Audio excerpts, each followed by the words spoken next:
Hello, good morning, good afternoon, good evening, and welcome to the Pop Culture Gamers podcast. My name's Haydn, and I'm here, as always, with Steve for episode 87. Hi, Steve, how are you doing? Yes, been a bit on the windy side this afternoon out on the beach, but I haven't got any hair now to actually fly in the wind, so it's much better. Thank you. So is that a trip to the barbers? You haven't got your hair, or...? Yes, it certainly was. Cost me a tenner for the privilege, because it's gone up. So what's that experience like, then? So I didn't book and didn't think to book, but I thought, well, I'd go to my local one anyway, and pulled up outside in the little lay-by park next to the barbers, and he said, "Did you book?" I went, "No, sorry, I didn't realise." He went, "What are you in for?" I said, "Just to have it all off." I shouldn't say to have it off, but yeah, to have it all off. And he said, "Hey, okay, give us a second. We'll put you in now, and we'll do it now." So I was straight into one of the barber's chairs, and that was it, all off, out in 5 minutes, really. Probably the quickest tenner I spent, I think. So in terms of COVID-19 and, the precautions and that, did you have to wear a mask? Did they wear a mask? No, I didn't actually wear a mask, but he wore a visor. One of those plastic ones that you would see back in the day that the guys doing the mortuary work would probably use, Yeah. So, yeah, he had that on. There was plenty of sanitizer running around the place as well. And did they have, plastic aprons and that sort of stuff as well, or not just really, a mask? Just a mask, actually. Mm. And he had gloves on. But yeah, some places are taking it, and I would say seriously. That's probably the wrong word to use, but it's a bit of a mixture really in how we're all seeing some of these shops operate now. Yeah, because some of the shops that have been open seem to have relaxed their rules somewhat. I was talking to somebody in Tesco, and they were saying that they're getting rid of the one-way systems next week. Mm. So, and a lot of the controls are going back, but it just seems to be social distancing is just something that we used to do now. People don't seem to be bothered in the majority when they're out and about. Well, look at the pubs. I know we're getting off track a bit, but look at the pubs that have just reopened, and some of the stories you're seeing that, the 2 metre distance. When you're drunk, I don't think you would care what distance you're in, Well, I mean, to be honest, if you're so desperate to, go to the pub on day one of them opening, I think you probably got a bit of an alcohol problem. We've probably all been drinking, haven't we, since at home more than we do. I mean, we don't go in the pubs as often as we used to. Well, no, I mean, I remember when I was in my 20s, you used to be always at the pub. It used to be just what you did. Yeah. But even when I was 16, I was in the pub, but I shouldn't say that really, shouldn't I?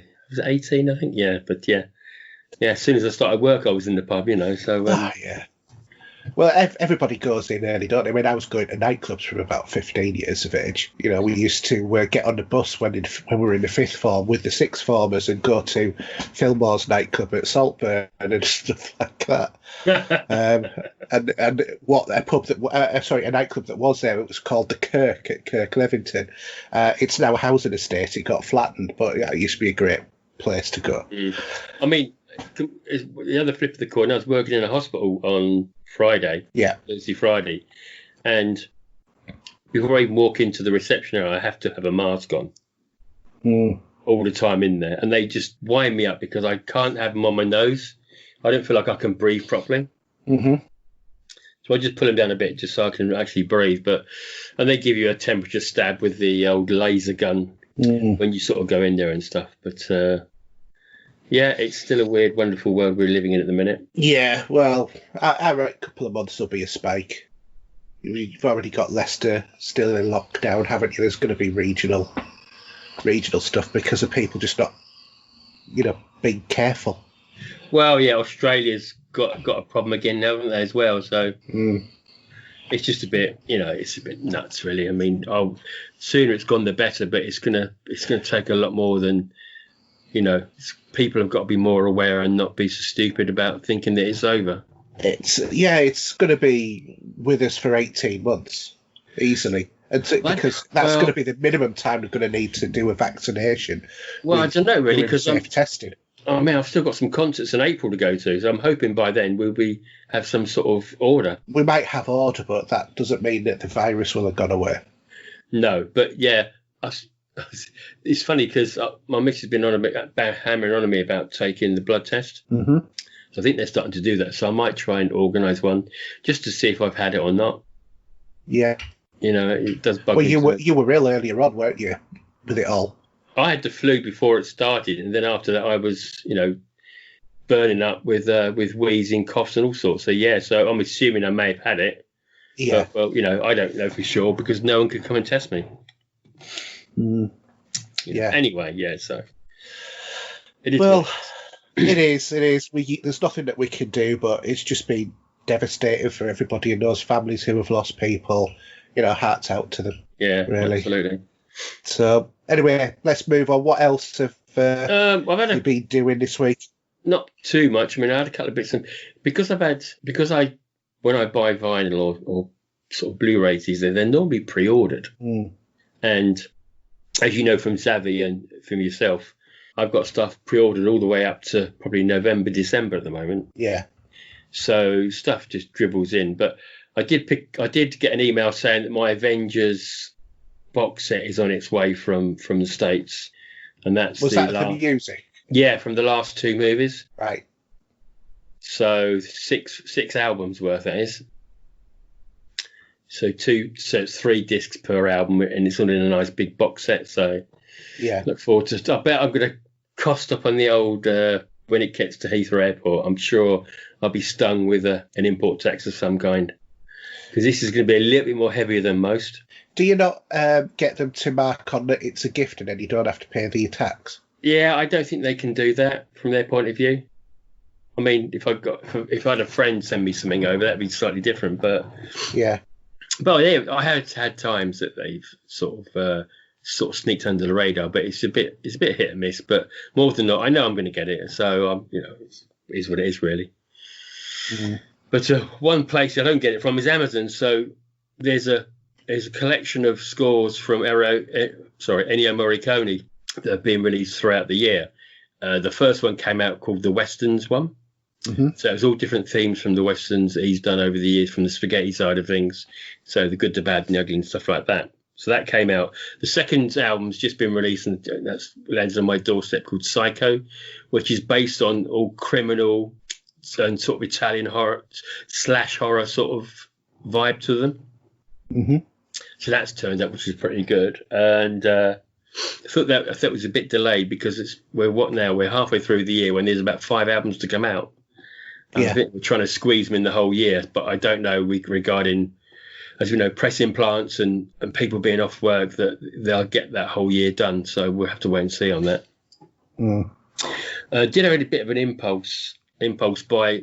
I've been after Tron for some time, and I found it for $7.99 on Amazon. So that was good enough by me. And the picture quality is really good. Yeah, I've got the Blu-ray. Is it Blu-ray or 4K you've got? No, there's not. Don't think there's a 4K disc out yet.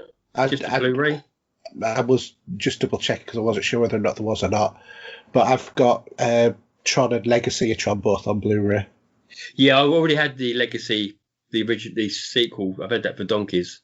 Yeah. When it originally came out, but I'd never had the original. And I used to watch it on Sky. But now everywhere I try to look for it, you got to pay for it. So I thought, well, I'll just go and get a hard disk copy. And then after the guys at Film 89 posting about a selection of Blu-rays being released, I saw that Force 10 from Never End was coming out, so I picked it up at the same time. And that's just landed as well. So I've got a few movies to watch, and we can probably chat about. And what's great about Force 10 from Never End, I think it was late 70s, early 80s. I can't reach the box from here, but Robert Shaw, Harrison Ford, and we had the Bond girl Barbara Bach, that was obviously in one of your favourite Bond movies. Yep.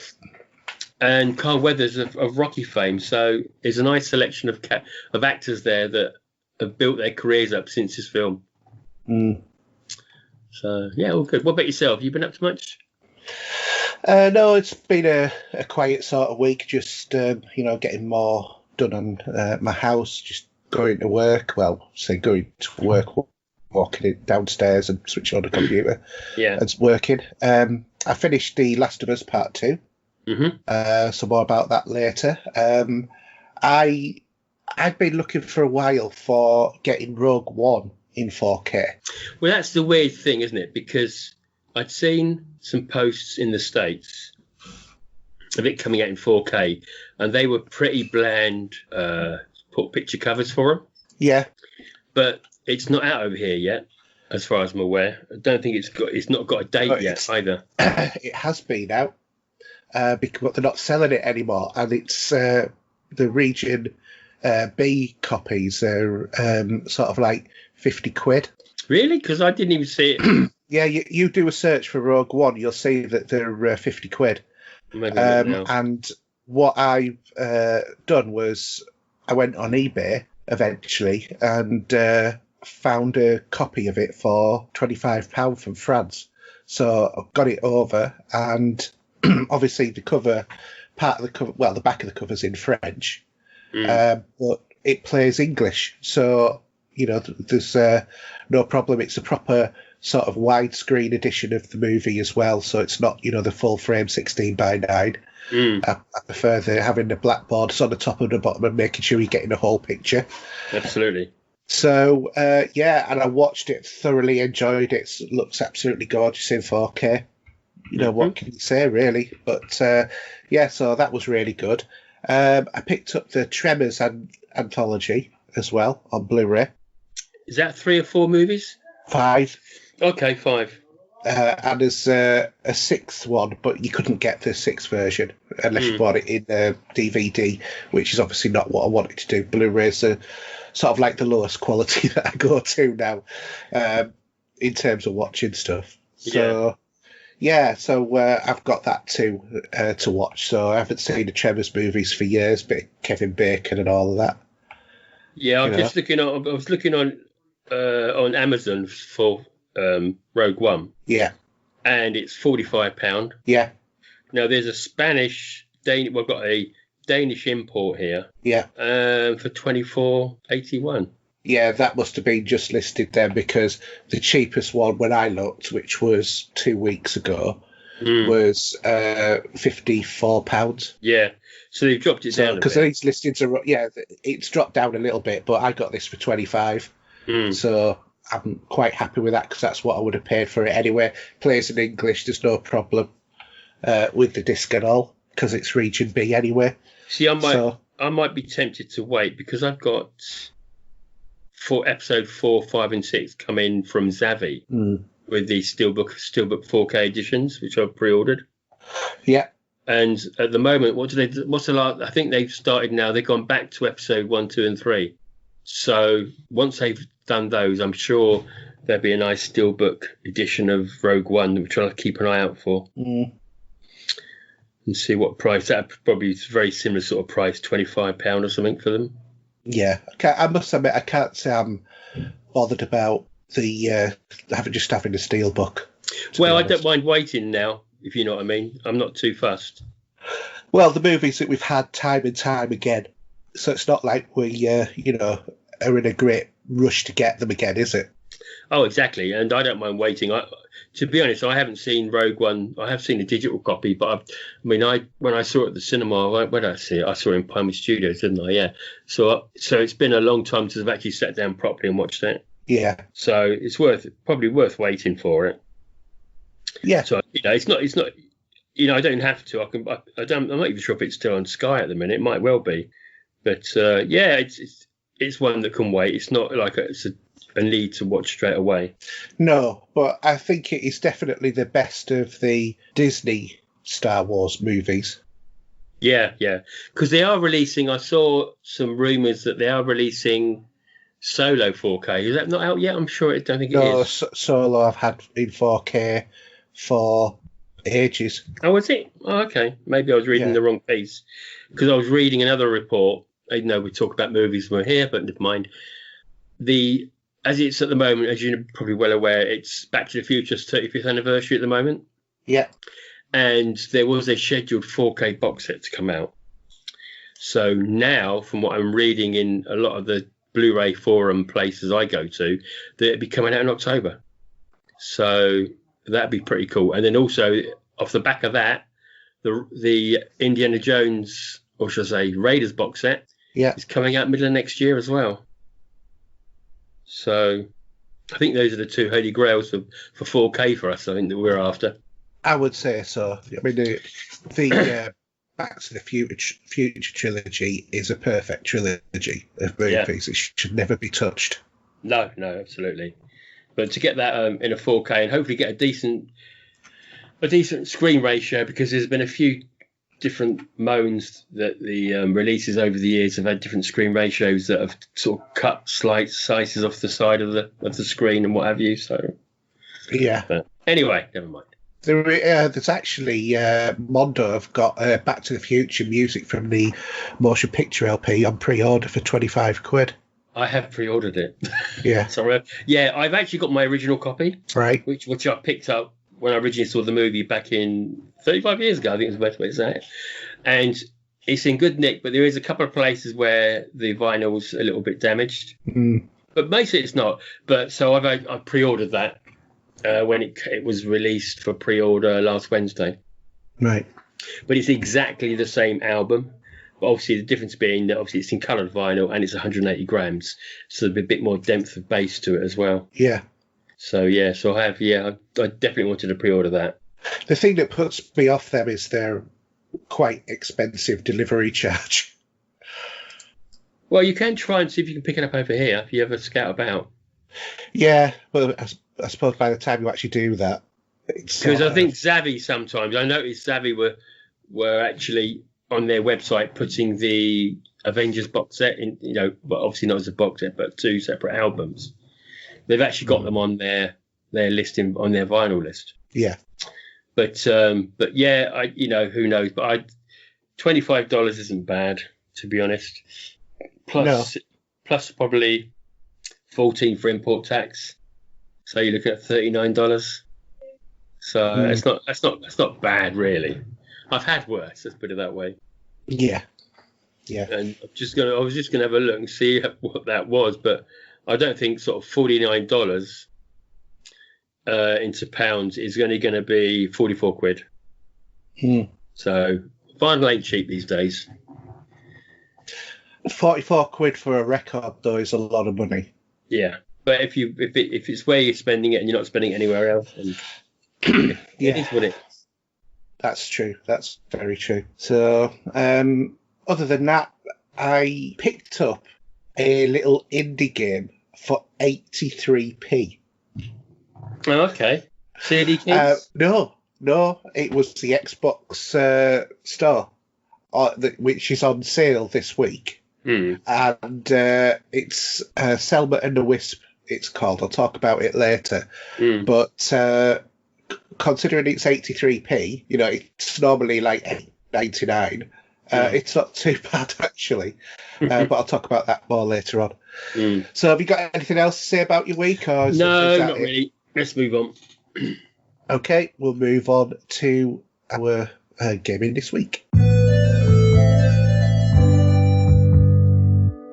All right, so gaming this week, and we've got loads of news. Steve, do you want to do the first bit of news? Because I think that this is the one that you're going to love the most. Yes, I actually remember hearing about this. I was listening to, I think it was the IGN Xbox podcast, and they brought this up. So I don't know. This was probably from about a year ago when this happened, maybe. Not too sure. So the title is Microsoft renews the Fable trademark. The trademark application for Fable has been submitted by Microsoft, which seems to be suggesting that the company intends to use the franchise again.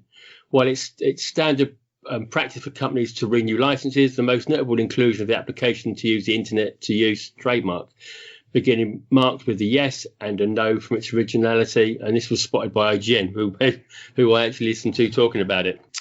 So news comes after a Twitter account recently spotted branding the Fable tag as the general manager of Xbox Games Marketing's Aaron Greenberg debunked the rumours in a tweet that account has been inactive for years, and it's a standard practice to secure the social handles for our Xbox IPs. So from that point of view, I know what they try to do. That anything that comes similar to that, they would take them, because anyone else could take them, then they'll have to buy them off them. Yeah, but it's the old thing of the thing that was a late boomer for the 90s, which is domains.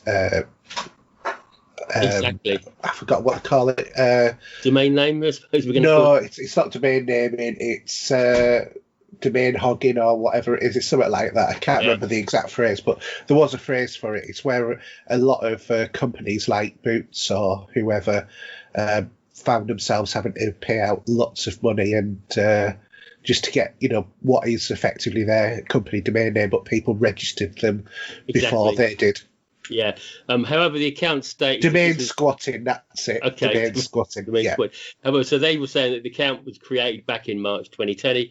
Rumours of the upcoming sequel been circling for years, and we've been well aware that Forza Horizon developers Playground Games would be reportedly helming this game. And I think the accounts that they started were over a year ago when they picked them up. So. Yeah, but this one's just been created because this is what's reignited all of this. Is that the fabled trademark has happened after, has been resubmitted after the March 2020 account was created. Yeah. So this is in the last couple of months. Yeah. So anyhow, Microsoft are gearing up for the event in July, obviously, which is going to give us the first look at their upcoming first-party games. We haven't got a date for this yet. All we can just do is assume and guess that it's going to be between now and end of July. So we'll have to wait and see on that. I mean, we'll probably get a week's notice, I would have thought, from Microsoft. Yeah, I'm sure we'll find out in the next couple of days. Yeah, or next week or so. It would be nice if it come. I would like to see it come out though. I think that would be the game for me that I would like to, yeah, see to come out. But do you want to go and do that? Yeah, so Xbox One owners can play 60 brand new game demos for free this month. So Microsoft is about to let gamers enjoy more than 60 brand new games completely free of charge. It's part of a major virtual event, which in the late July called Xbox Summer Game Fest. Usually the Summer Game Fest is filled with real-world gaming events that lets you get your hands on new games titles, but the global health crisis has meant many events have been cancelled, which is sort of like left us all in the lurch. And to basically make up for this, Microsoft is releasing 60 brand new game demos available free of charge. You'll have to log in between the 21st and the 27th to access the demos, and to find them, look for the special Game Fest tile on your Xbox dashboard. And Microsoft says that many of these games are still in early development, so you can expect some bugs. So, Haydn, don't play them. Because you're the one that gets picked on for bugs as far as I'm concerned.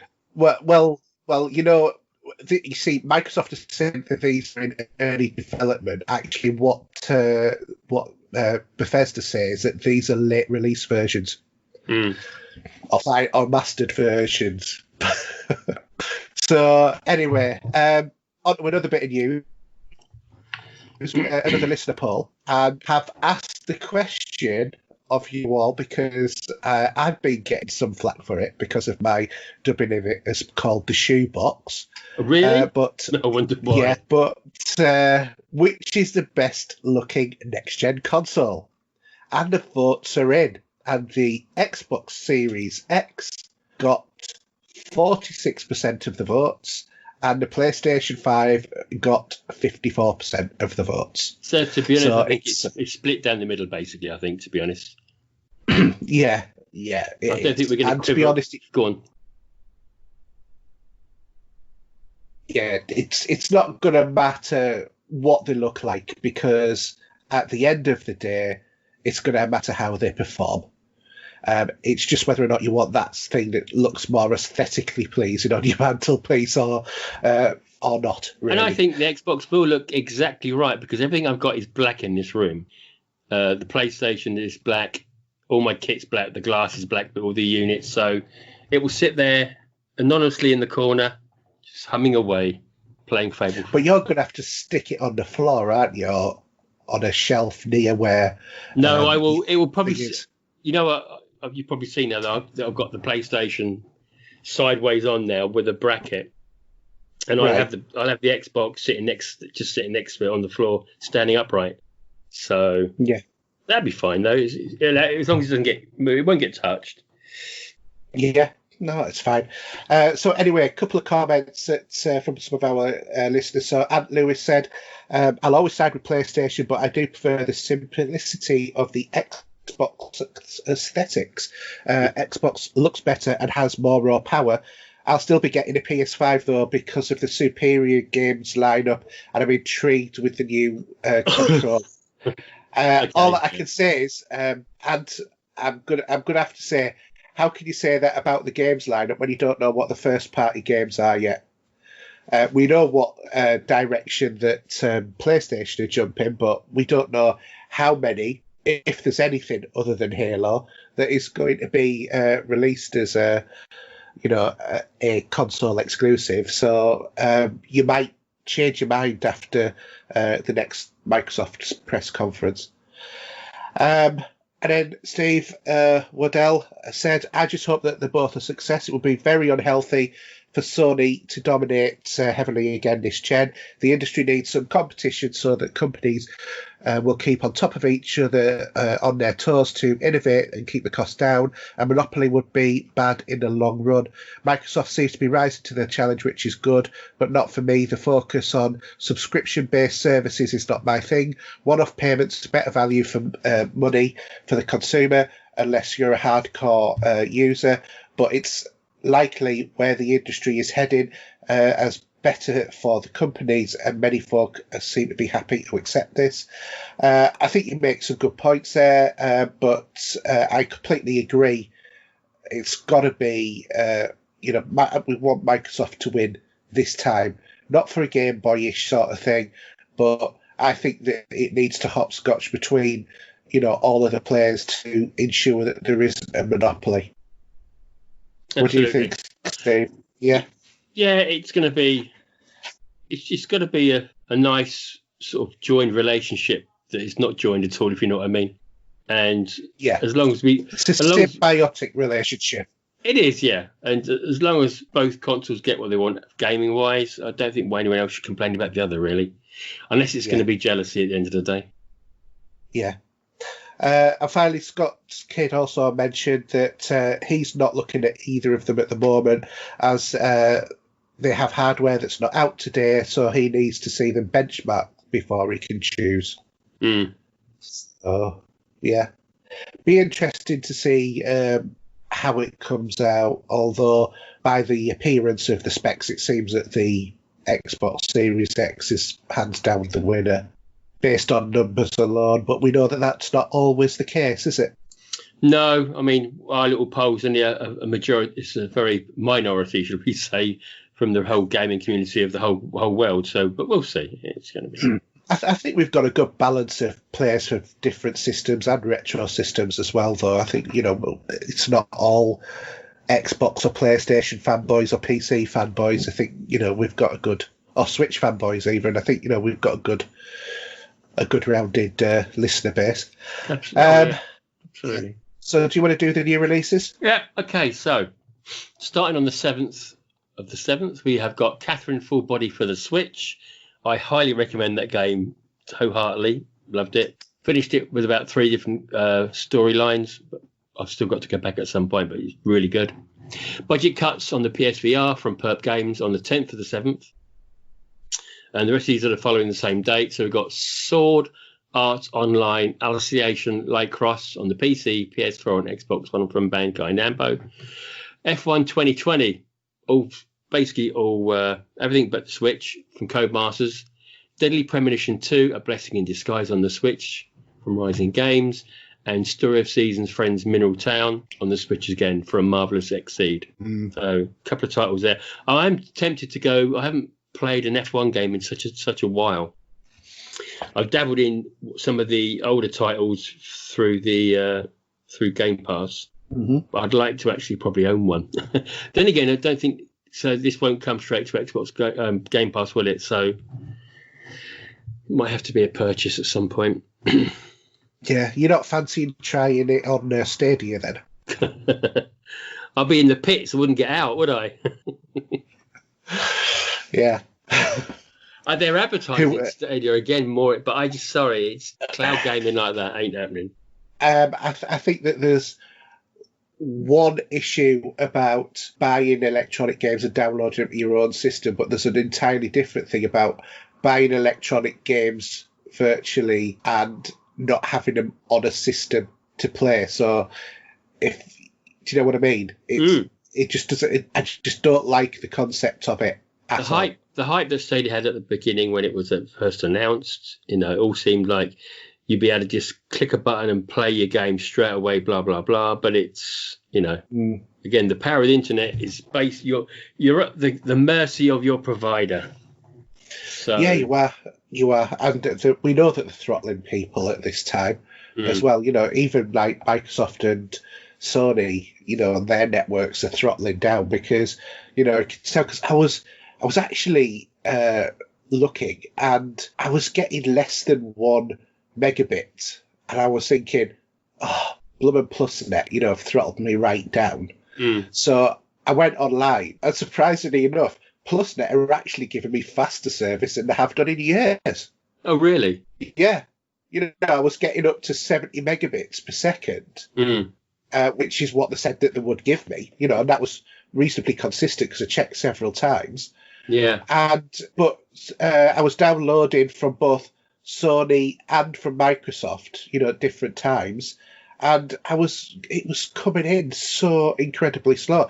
I have never had, get this, I have never had 43 games requiring updates before, but that's how many I've got, and I just can't download them fast enough at the moment because of all of the throttling that they've done on the pipe. Yeah. I mean, it's funny. I mean, if I go to my Wi-Fi on my phone, yeah, and I do a test, I'm getting 130 megabits per second, and the upload is going to be, it's sitting around 20.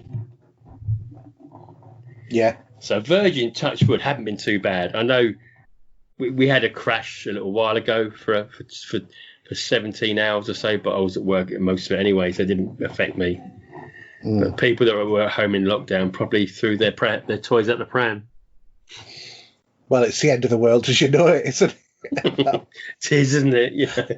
Especially with modern day gaming consoles, just dig out your retro stuff, have a go on that instead.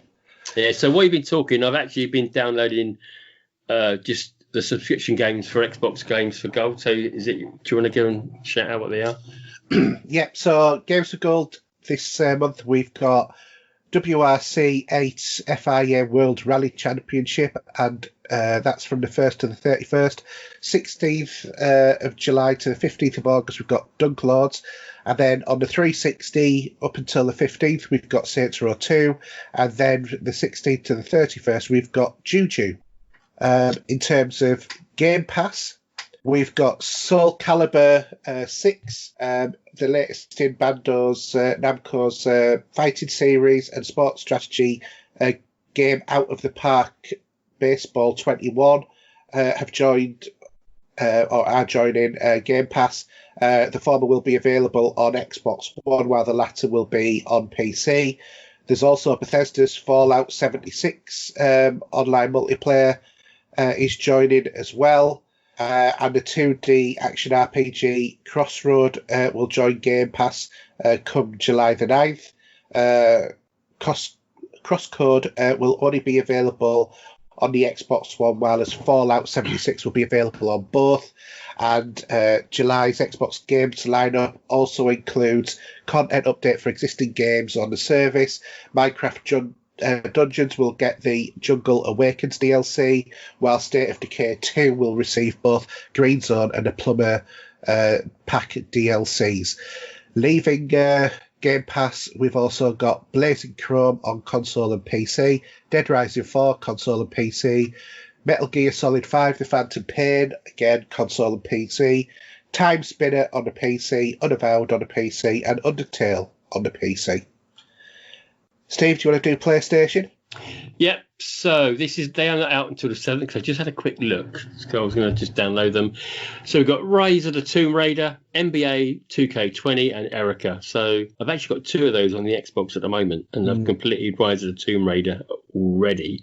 But I might just pick it up and put it on there And Erica, I'm halfway through, which I've not gone back to. So, but yeah, those two are well worth a shot. And if you're a bit of a basketball fan, then obviously NBA 2K20 will be right up your street.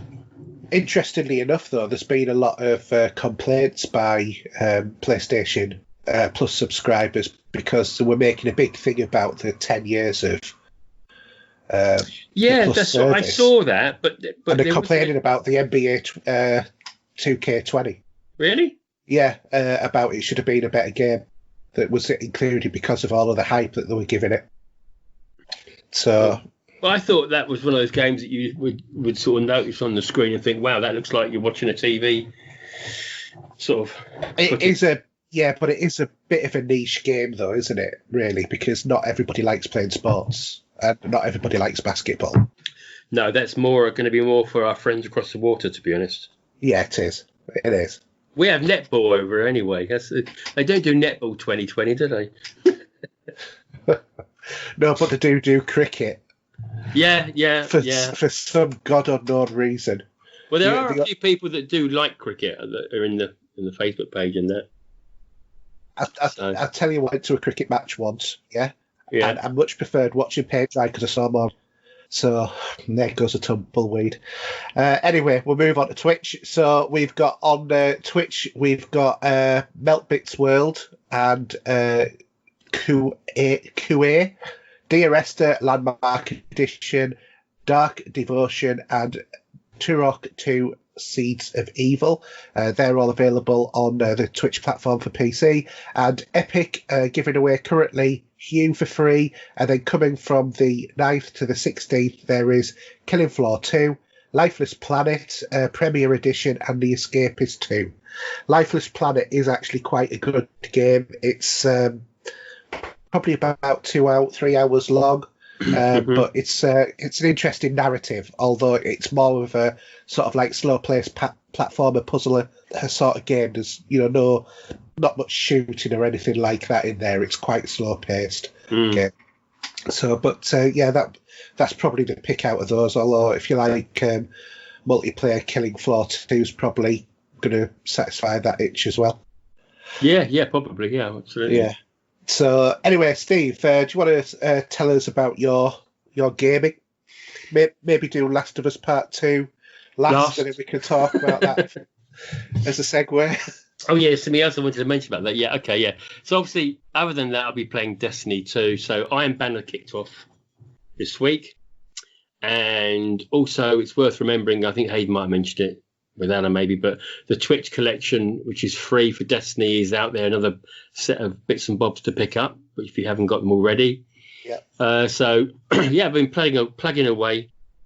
There's a new auto rifle with well, I say new, but probably it's a reskinned auto rifle that's supposed to be pretty good, which I've been picking up, and that works pretty well with the online community. Other than that, though, I did complete the catalyst for the Witherhoard grenade launcher. Yeah.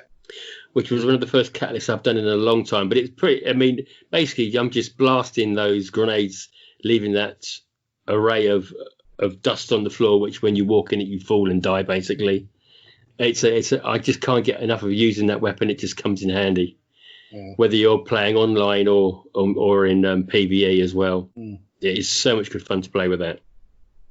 So so I'm up to 1056 now. So just going to carry on each week. I like to do I'm halfway through this week's for a high end gram with the sort of mini story you get each week that they're putting out at the moment, which is basically the same. You do the same sort of thing each week, and then you're gonna hear some storyline at the end of it with Eris.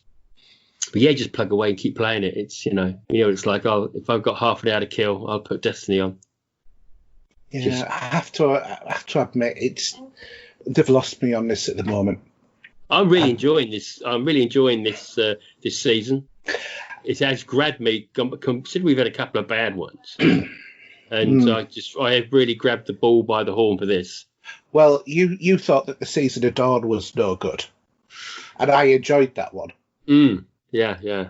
And that was actually the first seal that I got as well. That's right. Yeah, it was, wasn't it? Yeah. Yeah. because I actually completed that season totally. Yeah. But I don't know whether or not I went overboard on it, but I've just hardly played Destiny at all. I've just lost the mojo with it. I think I knew it was Iron Banner, and even though I'm not really into multiplayer, I would normally jump on and do the whole of the Iron Banner. But I just thought, do you know what? I can't be bothered.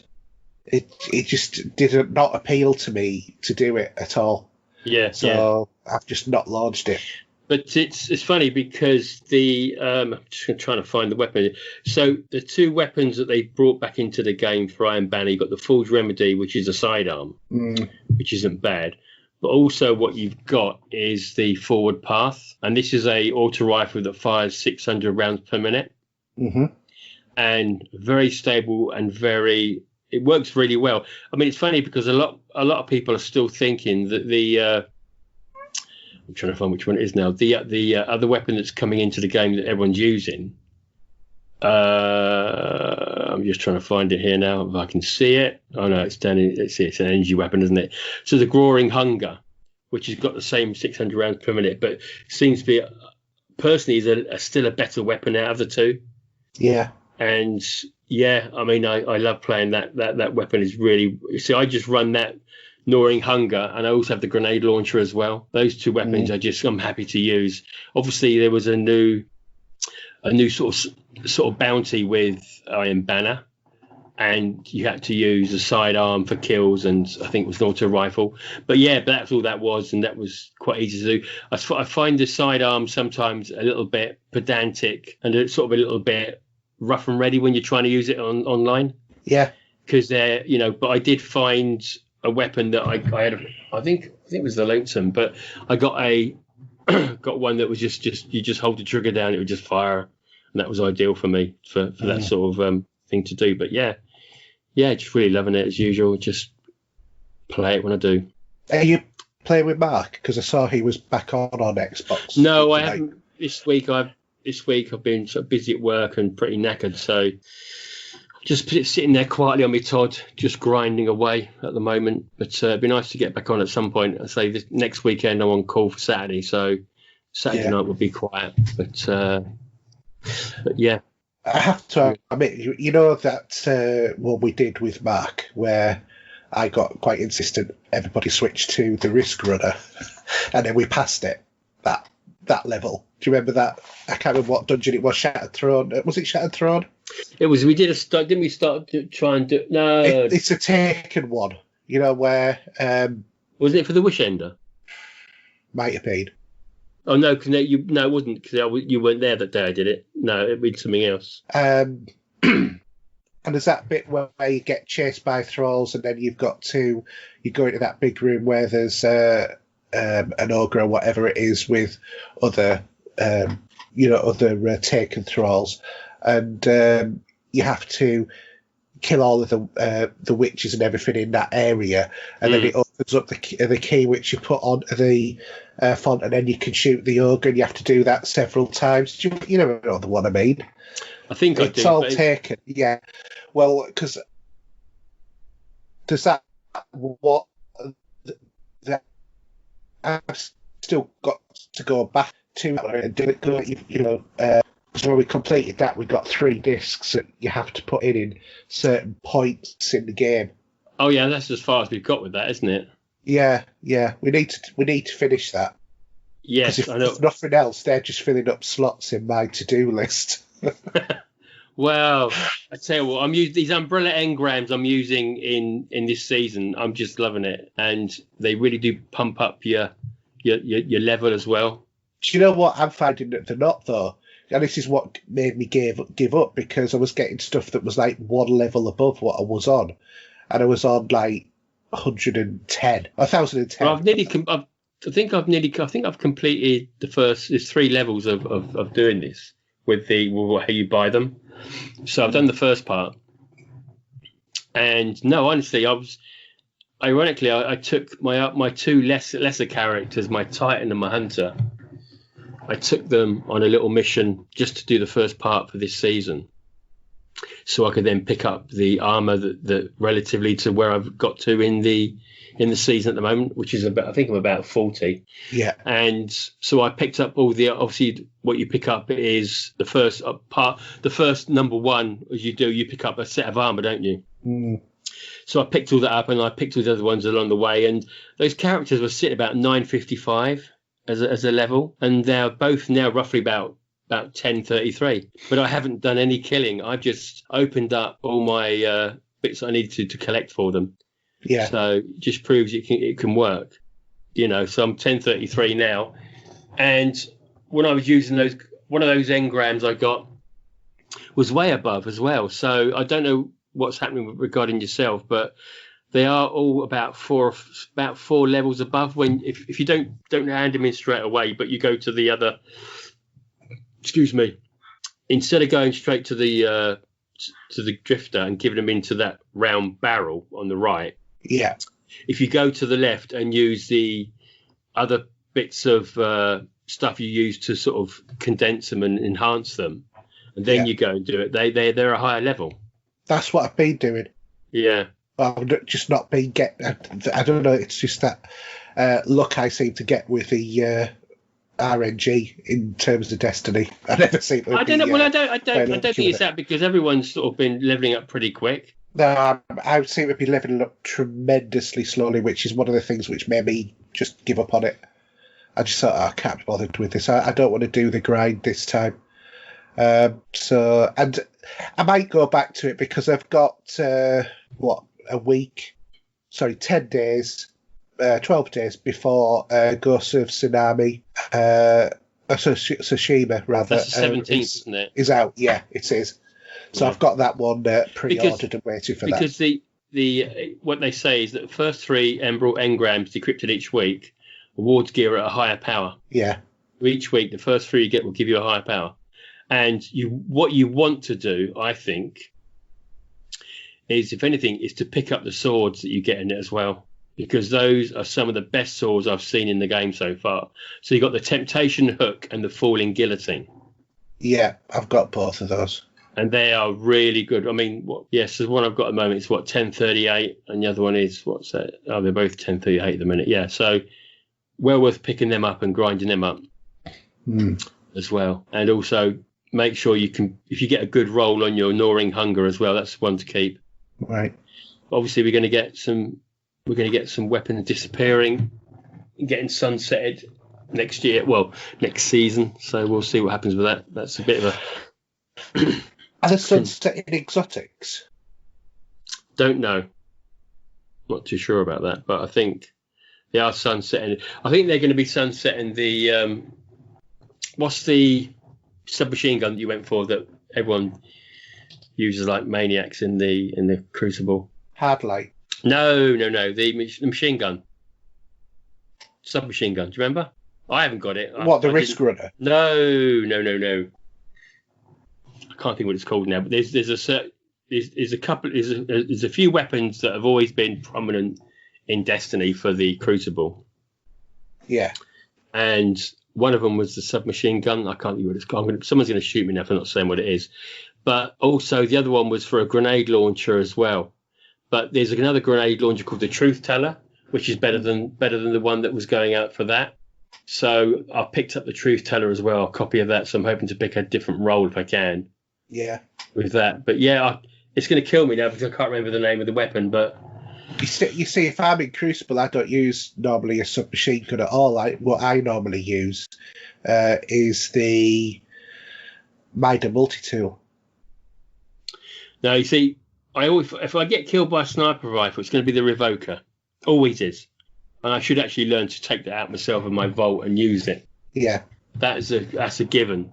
But there is a grenade launcher you can, with a quest in the Crucible, which was dominating as well, but that's probably going to get sunsetted. But the new one, the Truth Teller, might overtake it, and they're saying that one's pretty good.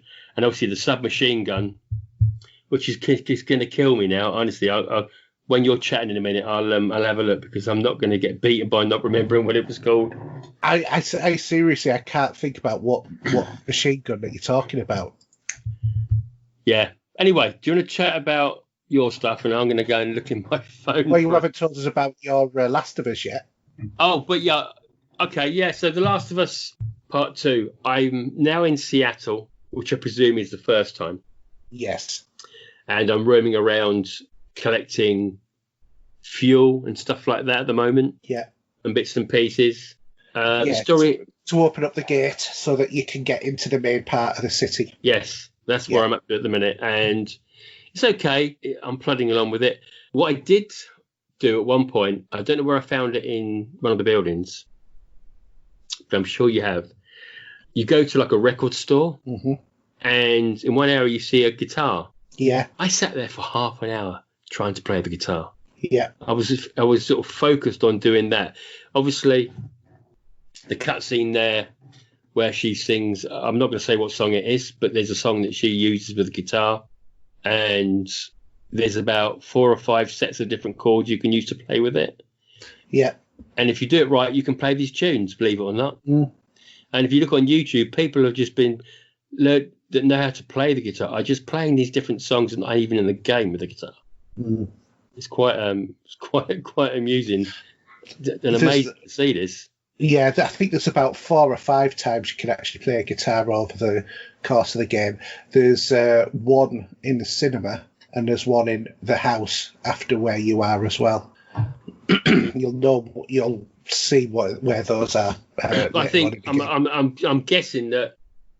I'm not saying it's going to happen. Don't tell me if it is, but it'd be nice if you actually earned a guitar in the game, so you could just go back and play it. I'm not telling you. That's just my thoughts on it. But obviously, I've seen your snapshot saying that you've completed the game. Yeah, thanks for ruining my crescendo. And without saying a dicky bird to me, what was your thoughts without spoiling it? Without spoiling it, I thought it was a really good story. I think they did a really good job of balancing things in it. I think that when you're playing the game, you do start to question the sort of like morality of the characters that you play in the game, because you play more than one, because of just how many people they are killing and what they are killing, because you were also killing dogs and horses and stuff like that as well. I haven't killed an animal yet in the game, but I think that comes later, doesn't it? Well, that comes when you're in Seattle, so you're going to find probably in the next 45 minutes to an hour, you're going to be going up against dogs. And dogs will follow you.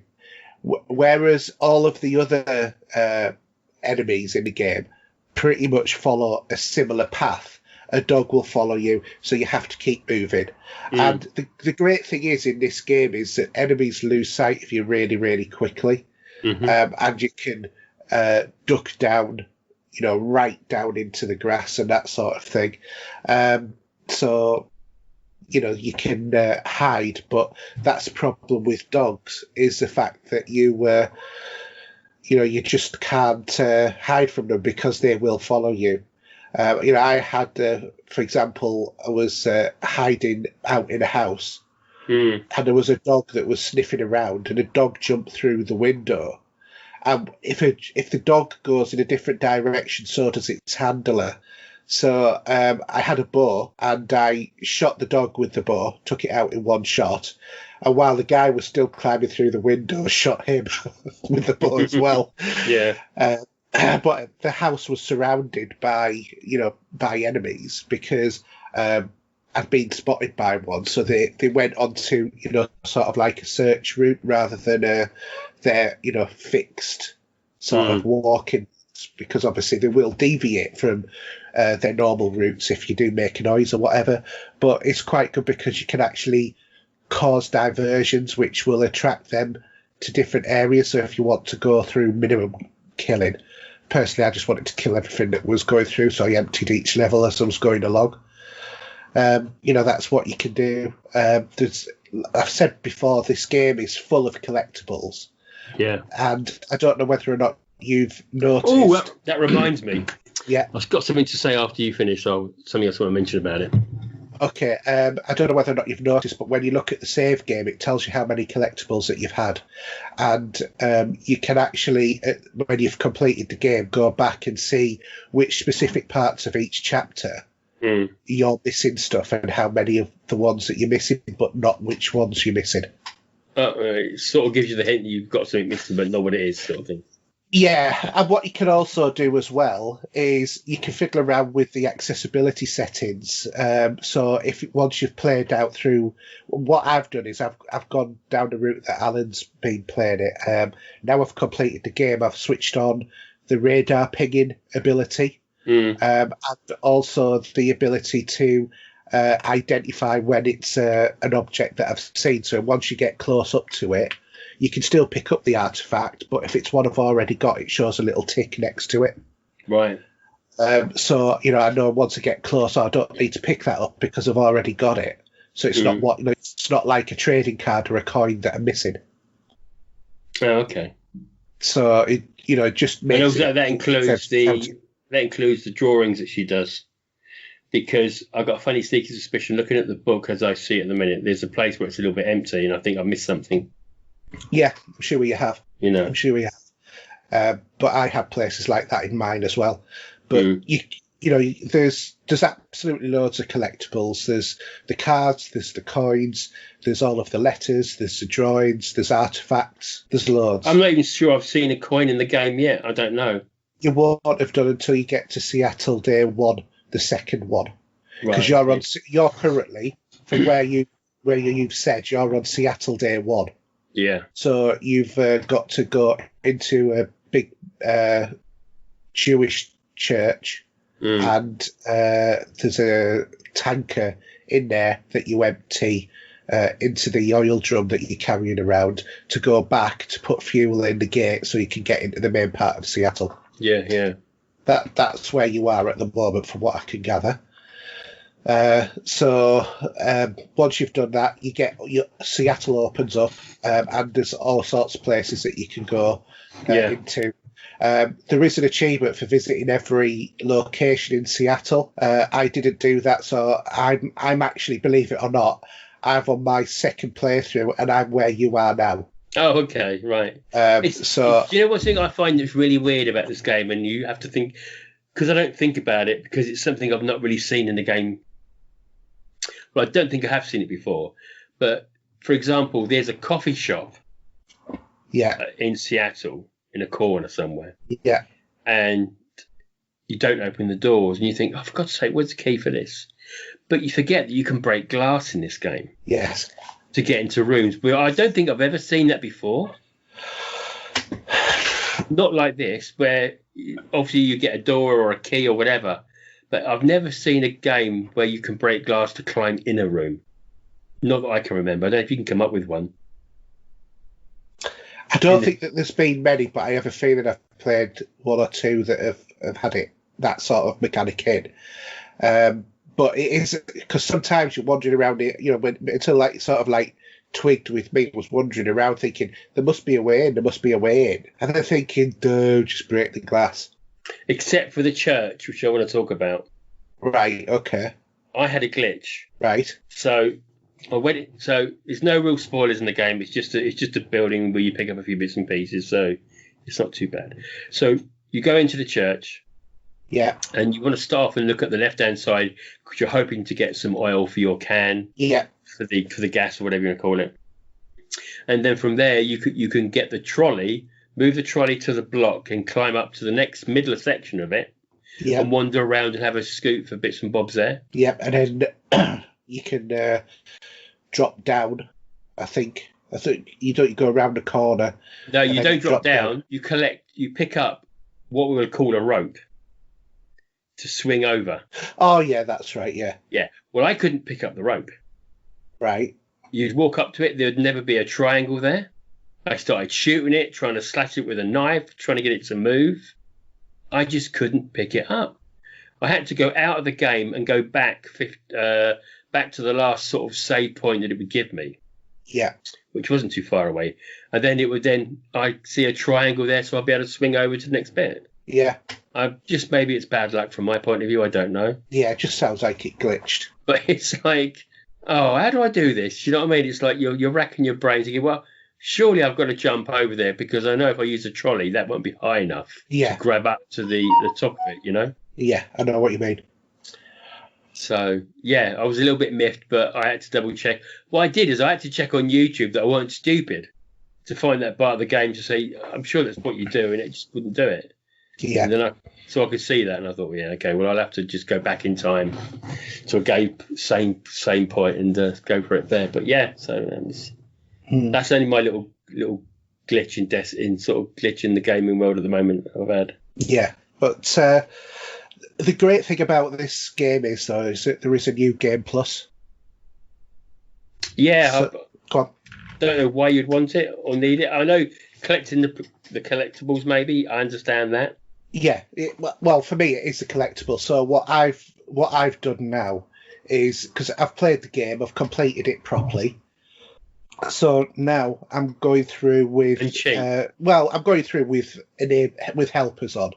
So I'm doing it at a lesser difficulty because basically I want to get through it faster. I just want to get the collectibles to, to platinum the game, as it were. But there's a few things that you can enable on it. So one of them is to have the scanner so that it tells you where items are.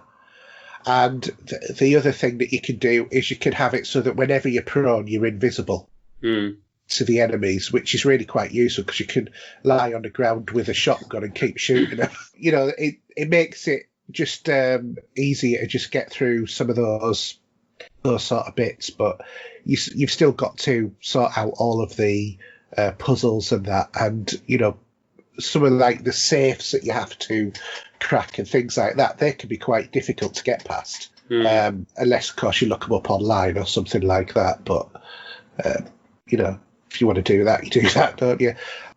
So for me, I think that this is one of those games of it's not an overly difficult platinum to do. It's just going to be very time consuming to do it. Yeah. Because it doesn't go on difficulty levels like the previous Last of Us does. What this one does is it goes on the fact that you've completed the game and that's it. So it doesn't matter whether or not you do it on survivor difficulty or you do it on very easy. It's all about the collectibles and completing the story. But it's such an enjoyable game. The end, I thought, was fantastic and right as well. The way that they did it, they did a good job of the end. Yeah. Do I think that there could be another one? I think we'd have to talk about that in a spoiler podcast. Enough said there, I think. Yeah.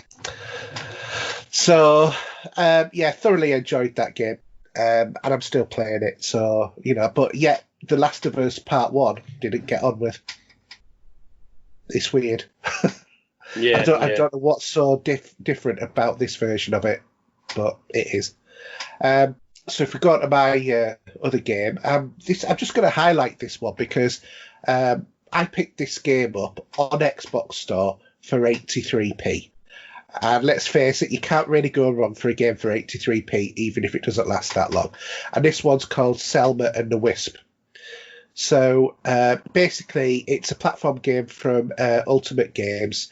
It's got a nice sort of kind of art style, which is somewhere between Inside and Planet Alpha. If you can think of both of those two indie games. It's somewhere in between there. It's very sort of like Inside-ish sort of looking, but it's got that sort of cel-shaded effect from Planet Alpha. And basically, it's really unusual way to play this game because you control a wisp who guides a girl called Selma around levels which are filled with sort of obstacles and enemies and puzzles for you to solve. And the only thing that you can actually do is you can move one or two objects, but very few.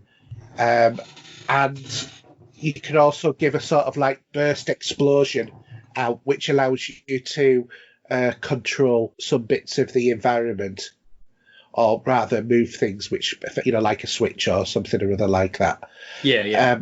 Yeah, if you see what I mean. So, and the only other command that you can do is to tell Selma to stay. So you turn a different colour and she'll stop where she is. The controls, I have to say, are not very accurate. As you know, Selma will follow you unless you tell her not to, and your only control in terms of with her is the direction that you're going in and how far away. That's sort of the only things that you can do. You can't get too far away from Selma either, because if you do, then she starts to die. So, you've got a picture of her heart in the top right-hand corner, and the further away that you get to her after a couple of seconds, her heart rate starts going up, the screen starts to turn red, and then if you leave it too long, she'll die. You only have a limited number of these bursts to do, which you can pick up these like little droplets of light, and there are some certain areas which will regenerate your health, but there are lots of areas where you can run out of health to actually use as well. But the controls can be a little bit frustrating at times, because they're not obviously as accurate as you controlling the character with, your right stick or something or other like that. Or buttons. You have no control over when she jumps. She'll jump automatically based on when she thinks, as opposed to when you would want her to jump. And there was a couple of instances where it was jumping from ledge to ledge on things which were swinging, where, I would say, like, getting her to follow me, and then she was jumping and there was just not enough, she couldn't jump far enough, and she was just missing the edge. So it's all about careful timing about when you tell her to stop and to go. And that's it. Basically, the idea is you just navigate each level until the end. Some levels can be like a couple of minutes. Some levels can be absolutely ages, and it depends upon how well you negotiate her as well. The lighthouse, which is the last level, was definitely the most challenging one, because your light is fading as well throughout it, and there are one or two sort of timed events. So when you get to certain parts of that level, you'll knock over a spark, which then starts to run on a fuse, which, if you're not careful, will then result in an explosion which will kill Selma, which is obviously not what you want to do. But yeah, as a general thing, for 83p, it's a good game. I think I would have been feeling stuffed, by having paid, £8.99 or whatever it is that this game is normally. But considering it was 83p, I was quite happy with it. It whiled away, an hour and a half of time to complete. Because I was just experimenting with lots of different stuff in the game. So yeah, it's not bad. I doubt I'll ever go back to it, but I paid 83p for it, so it's not exactly as if it's it's going to break the bank, is it?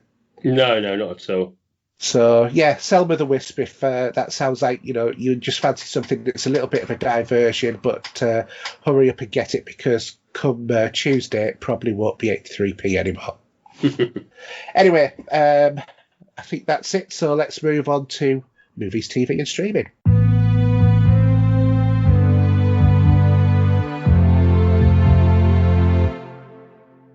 All right, so movies, TV, and streaming, and I'm going to let Steve give out this bit of news, because this is the one that I'm quite sure if he had a tail, it would be wagging at this point in excitement.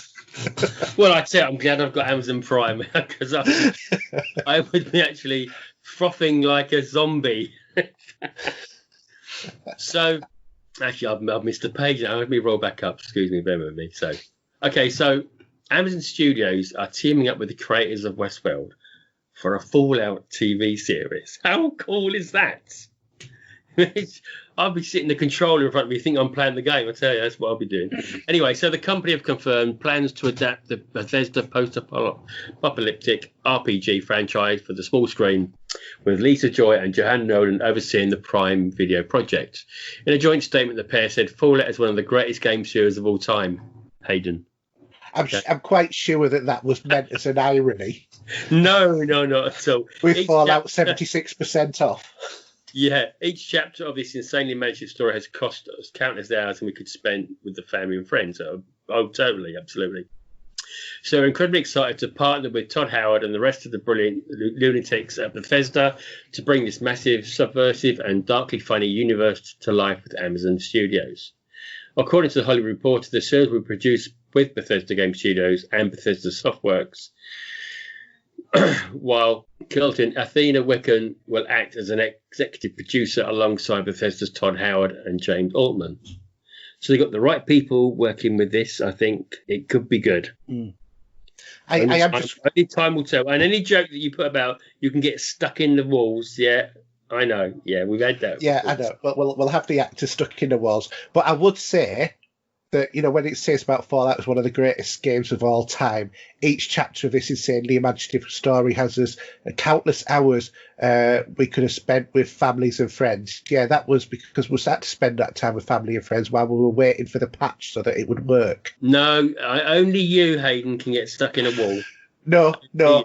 And there's plenty of other people who have. But to be fair, apart from the bugs, which we all probably get little things every now and then, I think this would be. Steve, I'm sorry, but you're a Bethesda fanboy, and I'm afraid that time. I'm not when Bethesda, you are. They're when not Bethesda, paying me anything from what I'm saying here. I know they don't need to. What I'm saying is Bethesda's time of being it's just Bethesda and it's a feature of Bethesda games. Everybody's peed off with them now. There's very few people who aren't annoyed at Bethesda because of how buggy their games are. I've never been a fan of 76, as you know, and that sort of bit me on the arse a little bit, to be honest. But by the by, I've adored the rest of the Fallout franchise, Fallout 4, Fallout 3. Had a little play around with the 1 and 2 on the PC back in the day. But with the idea of I'm not saying Mad Max is probably the right thing to use, but it could be pretty interesting in how they do this. To be fair, I think I'm hoping it's going to be a good series. All joking apart, remove about Bethesda, because that's Bethesda. That's not Fallout. I think Fallout in itself has a great deal of promise, and I think that having something that has got that sort of future retro 60s sort of style, post-apocalyptic thing would be good. And the potential for them bring in the was it Mothership Theatre or whatever it was. Mothership Theatre, yeah. That was a great bit of DLC. That I love that. Yeah, exactly. So I think that all of it's got a lot of promise as a TV series. I seriously do think that actually this is a good move by Amazon to produce a video game based TV series, and they've already got a lot of good press with The Witcher. So they've actually one of the very few groups of people who's actually produced something that is a good live action acting from video game sort of people to they've got the right people to do it. I think it's going to be, if it's from the producers of Westworld, it's going to be quite cerebral in the way that they're going to do it, because let's face it, you needed to be quite intelligent to understand what on earth was going on in Westworld by season 3, because it was very twisted in terms of everything it was doing. I haven't watched all of Westworld, although I know I've got an idea of how it goes, only because I was chatting to James at Wrong Reel, because I adored the first movie Westworld with Yul Brynner and all that, and it's just such a good film. And I recently purchased online the sequel called Future World. And if you've not seen that, apparently I think that's the way it's going. If you watch that movie, you'll see what I'm saying. Yeah. It's not the best movie in the world, but it's interesting to go back to Delos on that movie and what the people at Delos are trying to do to release the androids out to the world from what you can get from watching the movie. So I'm assuming it's going down maybe that sort of route, but I can't confirm or deny that because I haven't seen it yet. You need to watch season 3. Yeah, I'm sure I will. It's funny because there is so much TV to watch at the minute. We just don't have enough. There's only half a dozen episodes, man. Yeah, I know, but what I'm saying is there's so much TV to watch as a whole these days. There is. There's stuff I've been meaning to watch and I've not got to because it's, again, it's down to mood and how you feel. Mm. But it's just an incredible amount of movies to watch. Yeah. I mean, I went back to watching, which I hadn't watched for a few years, basically, and because my stepdaughter came down with her boyfriend, they said they were going to watch a film. I said, look, we'll watch this film. I put a film on. What do you watch? We're going to watch Unstoppable. And they said, what's that? I said, well, just wait and see. And they thoroughly enjoyed it. Mm. Captain Kirk trying to stop a train, basically. Yeah. Which I didn't realise.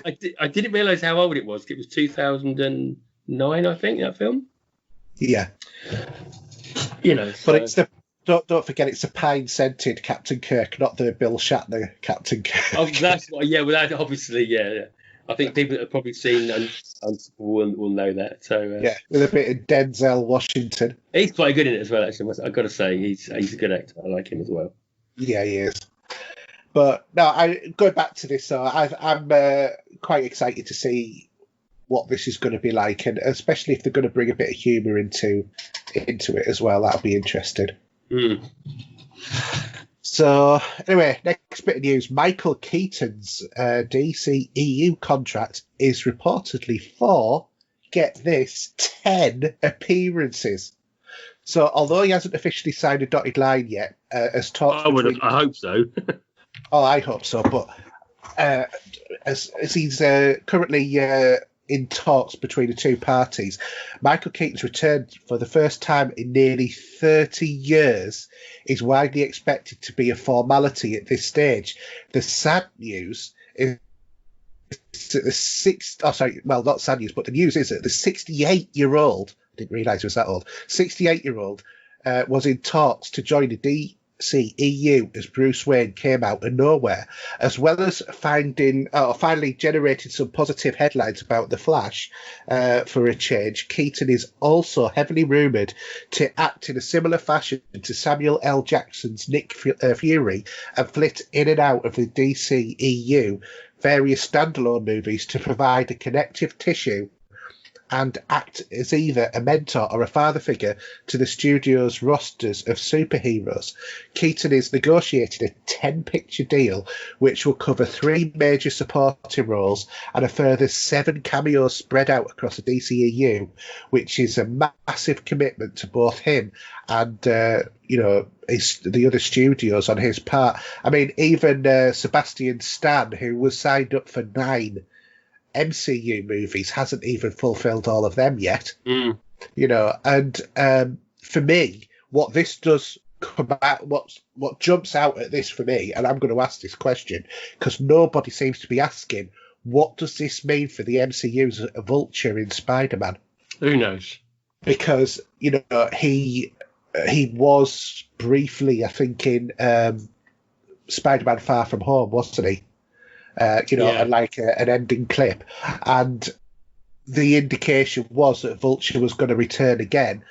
But there is the notorious thing about Marvel, saying you can't work for DC. So are we going to see a new Vulture, in which case that's going to sort of like undermine the other movies. So it'll be interesting to see. But thinking about Marvel and the MCU, the Phase 4 release dates in the wake of the Black Widow shift in November have settled down, which basically means that every MCU movie for the next couple of years has been pushed back.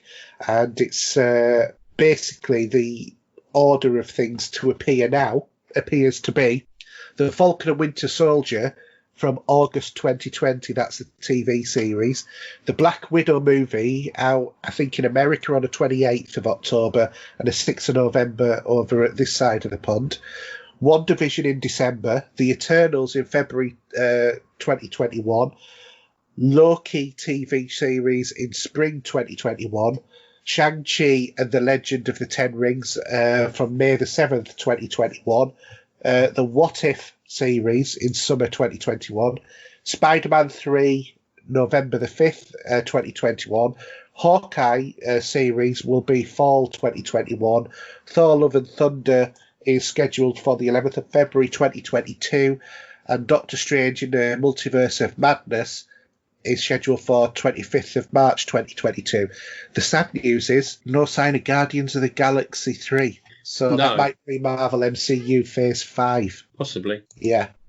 So we now have something we have not had since March. What's that? Drum roll. Cinema releases. Yay. Yes. Have you seen the seating for the cinema releases? See how that's going to work? No, I haven't. Go onto the BBC News and you'll see it on there. It's quite interesting. Right, okay. Well, do you want to do the cinema releases? Because I think that you're probably going to be the one who's going to get to the cinema before I am. Yeah, I was just going to say that apparently I was trying to bring up the post, but I keep getting too much advert rubbish when you go to find something on there. And apparently it's true. Apparently it is true that they've signed another Batman as well, HBO. Yes, the Batflick. Yes, and he's apparently signed as well. So whether or not this alternate universe, DC, whatever, blah, blah, blah, we could have two Batmans at the same time. Well, three, because there's also the younger one, isn't there? Yeah, but for signing him up for that is quite, obviously HBO have got the Justice League coming back in its all its former glory as well. So it's going to be pretty interesting how that pans out, I think. And evidently Henry Cavill has said that he is going to continue being the Man of Steel. Yes, he's done a U-turn, hasn't he? Yeah. Even though he's still doing The Witcher probably for another series, it's a bit. Yeah, it's. I'm glad because I would like to see DC do a bit more. Well, to be honest, I liked him as Superman. I thought he played, quite a good Superman. All things, said and done. I had no problem with him in that role at all. I don't know why he was thinking about sort of coming away. Maybe it was something to, as a negotiating tactic about his salary or whatever. Or sometimes stars, I think, maybe get a bit up on themselves, don't they? Maybe it was something like that. Who knows? It doesn't matter. The fact is, he's coming back and he's going to be the Man of Steel. And he intends to stay on that for the foreseeable future. So, but having said that, though, how long is it going to be before we're going to see the Man of Steel again in a movie? That's a big question.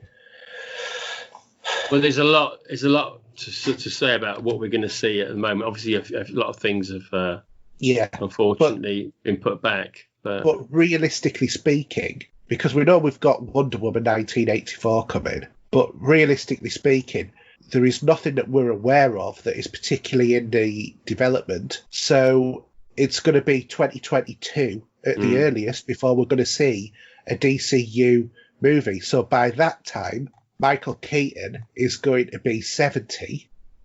And by the time he's probably finished, if they did one movie a year, he's going to be 80. It's going to be a bit like the next Indiana Jones movie, Indiana Jones and the Escape from the Old Folks Home.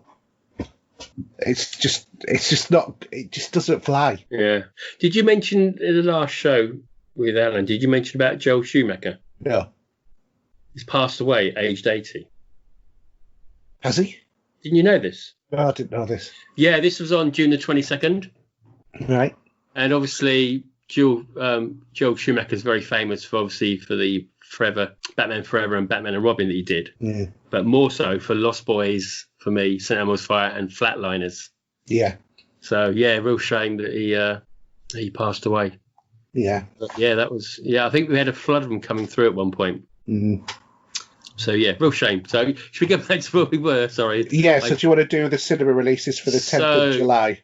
Okay, so cinema releases we have The Way Back, Blackwater Abyss, Proxima, St. Francis, Balea, A Magical Adventure, and Dream Builders. So, don't know much about any of them. Actually, also what you haven't got there is, which they're showing at my Odeon, and I know in a few others, The Empire Strikes Back is in the big screen at the moment. Yeah, but these are new cinema releases. It says cinema releases. I thought I'd just add it anyway. Yeah, yeah, but it is new cinema releases. But they were using that as hopefully as a stepping stone to get punters back in. So that was the idea of it. I have to admit, the one that I actually quite fancy the look of on that is Proxima. So that's a movie about an astronaut as they prepare for a 1-year mission aboard the International Space Station. Oh, okay. And it's got Matt Dillon in. Oh, okay. Yeah. Yeah, so I think that one might be quite good. Mm. I'm not really sure about the other ones. I think one of them was a Korean. Yeah, way back, I do know. I did something about that because I think I saw a digital copy floating around, as they say, but because that was one of the movies that you could watch on Sky if you pay for it. You know, they were doing the way back. Right. Okay. But yeah, at the moment there's a few films, obviously, but I think the bigger ones we won't see till later in the year that we're all waiting for. Yeah. Although there was, what was the movie that was coming out in August? There's a big one coming out in August. Can't remember. Yeah, that is going to be Bill and Ted. That's it. Yeah.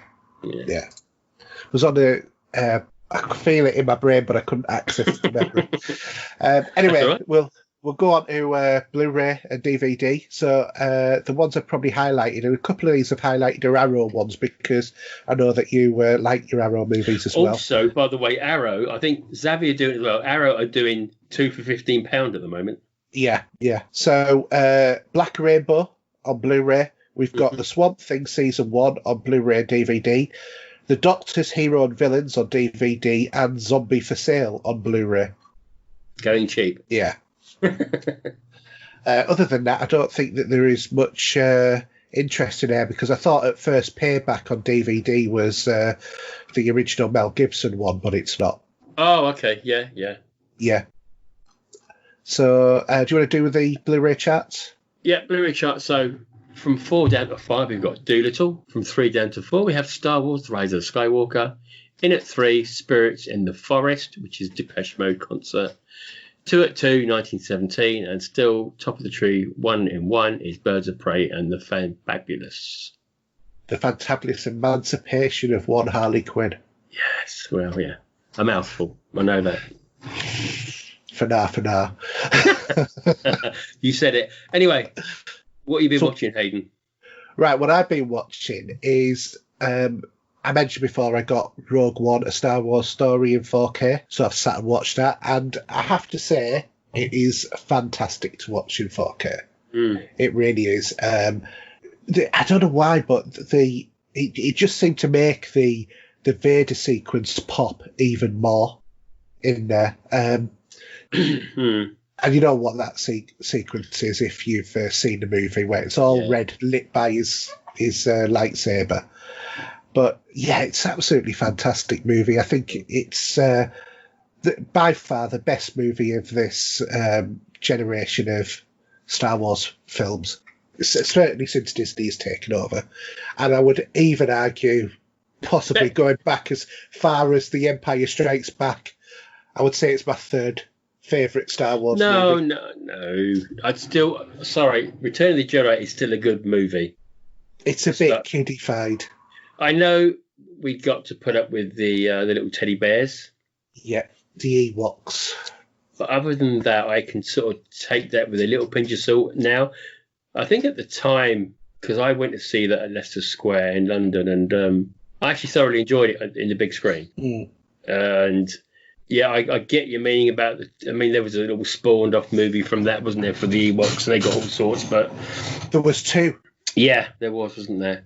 Yeah, and I have them both on DVD as well. So stop moaning. But I just really do like, because it does finish the trilogy correctly, and it does what it says in the tin, really. You know, does. it's got one of the greatest space battles at the end I've ever seen in a Star Wars movie. To be honest, Yeah. I think so. But that's for a whinge for another day. But yeah, I could whinge about some of the other crap movies. I mean, I didn't like Solo very much, to be honest. See, I didn't mind Solo, but I think Solo had to be taken into context. And I think, given the problems in the direction of that movie or whatever, it's a miracle that they actually got a coherent story out. Yeah, it wasn't my favourite. It doesn't touch Rogue One, at all, to be honest. No, it doesn't. It doesn't. It's not in the same league as Rogue One.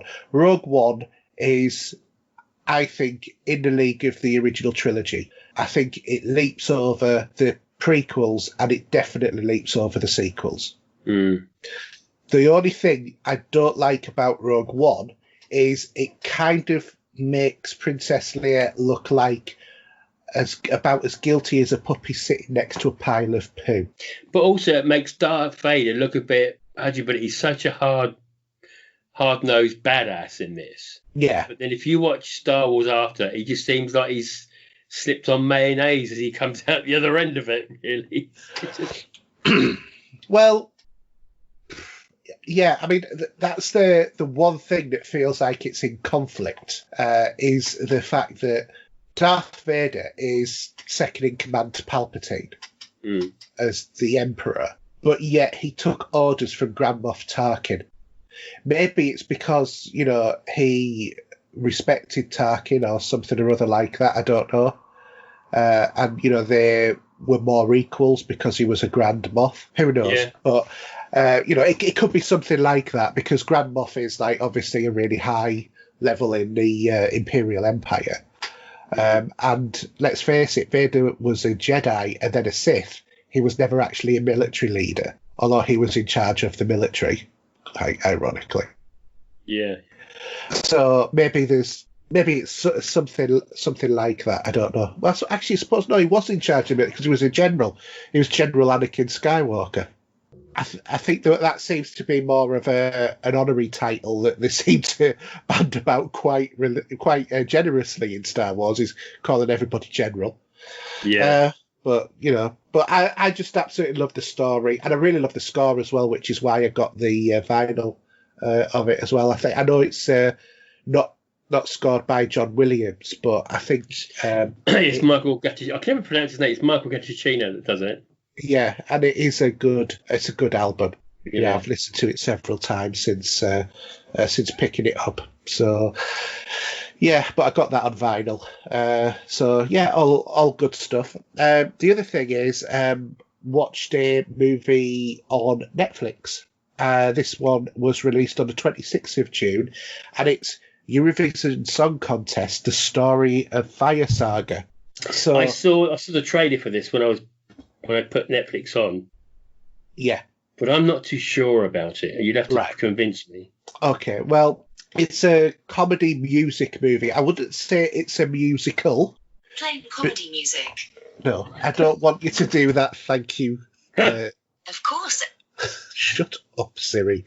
It's because I've got my phone on charge, so it was just listening out. Ah, right. It's a comedy musical.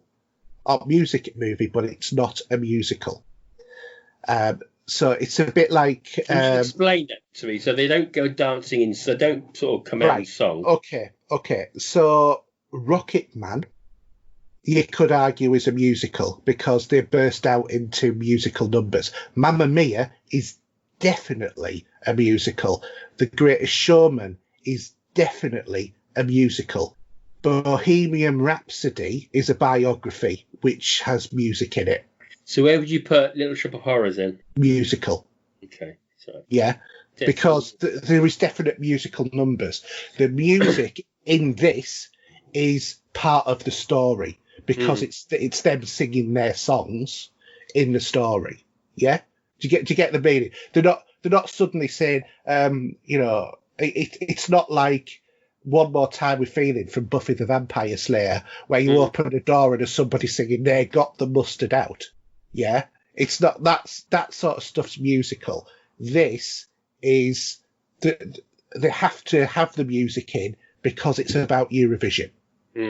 Yeah. So the music is. I know what you're saying by that. Yeah. Okay. Yeah. So I wouldn't classify it as a musical. It's a movie with music in it, like Bohemian Rhapsody is. Mm.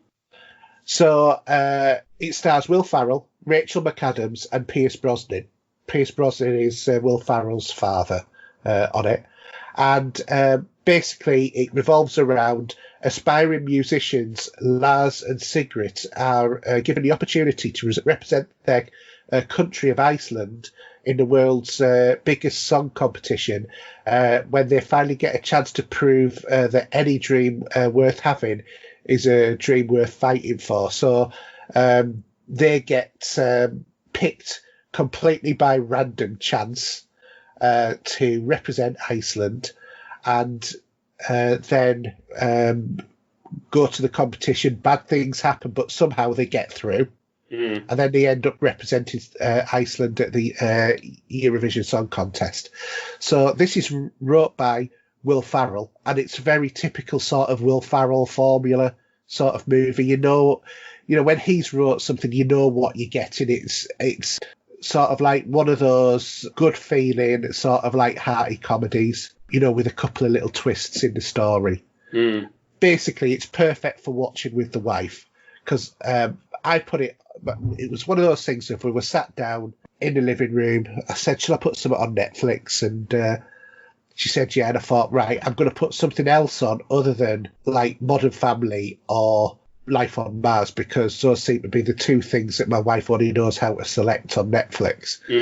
So I flicked through the channel, I flicked through the new releases, and this was just released, and put it on. We sat and watched it the whole way through. It's about 2 hours as a movie, and it's just an enjoyable movie.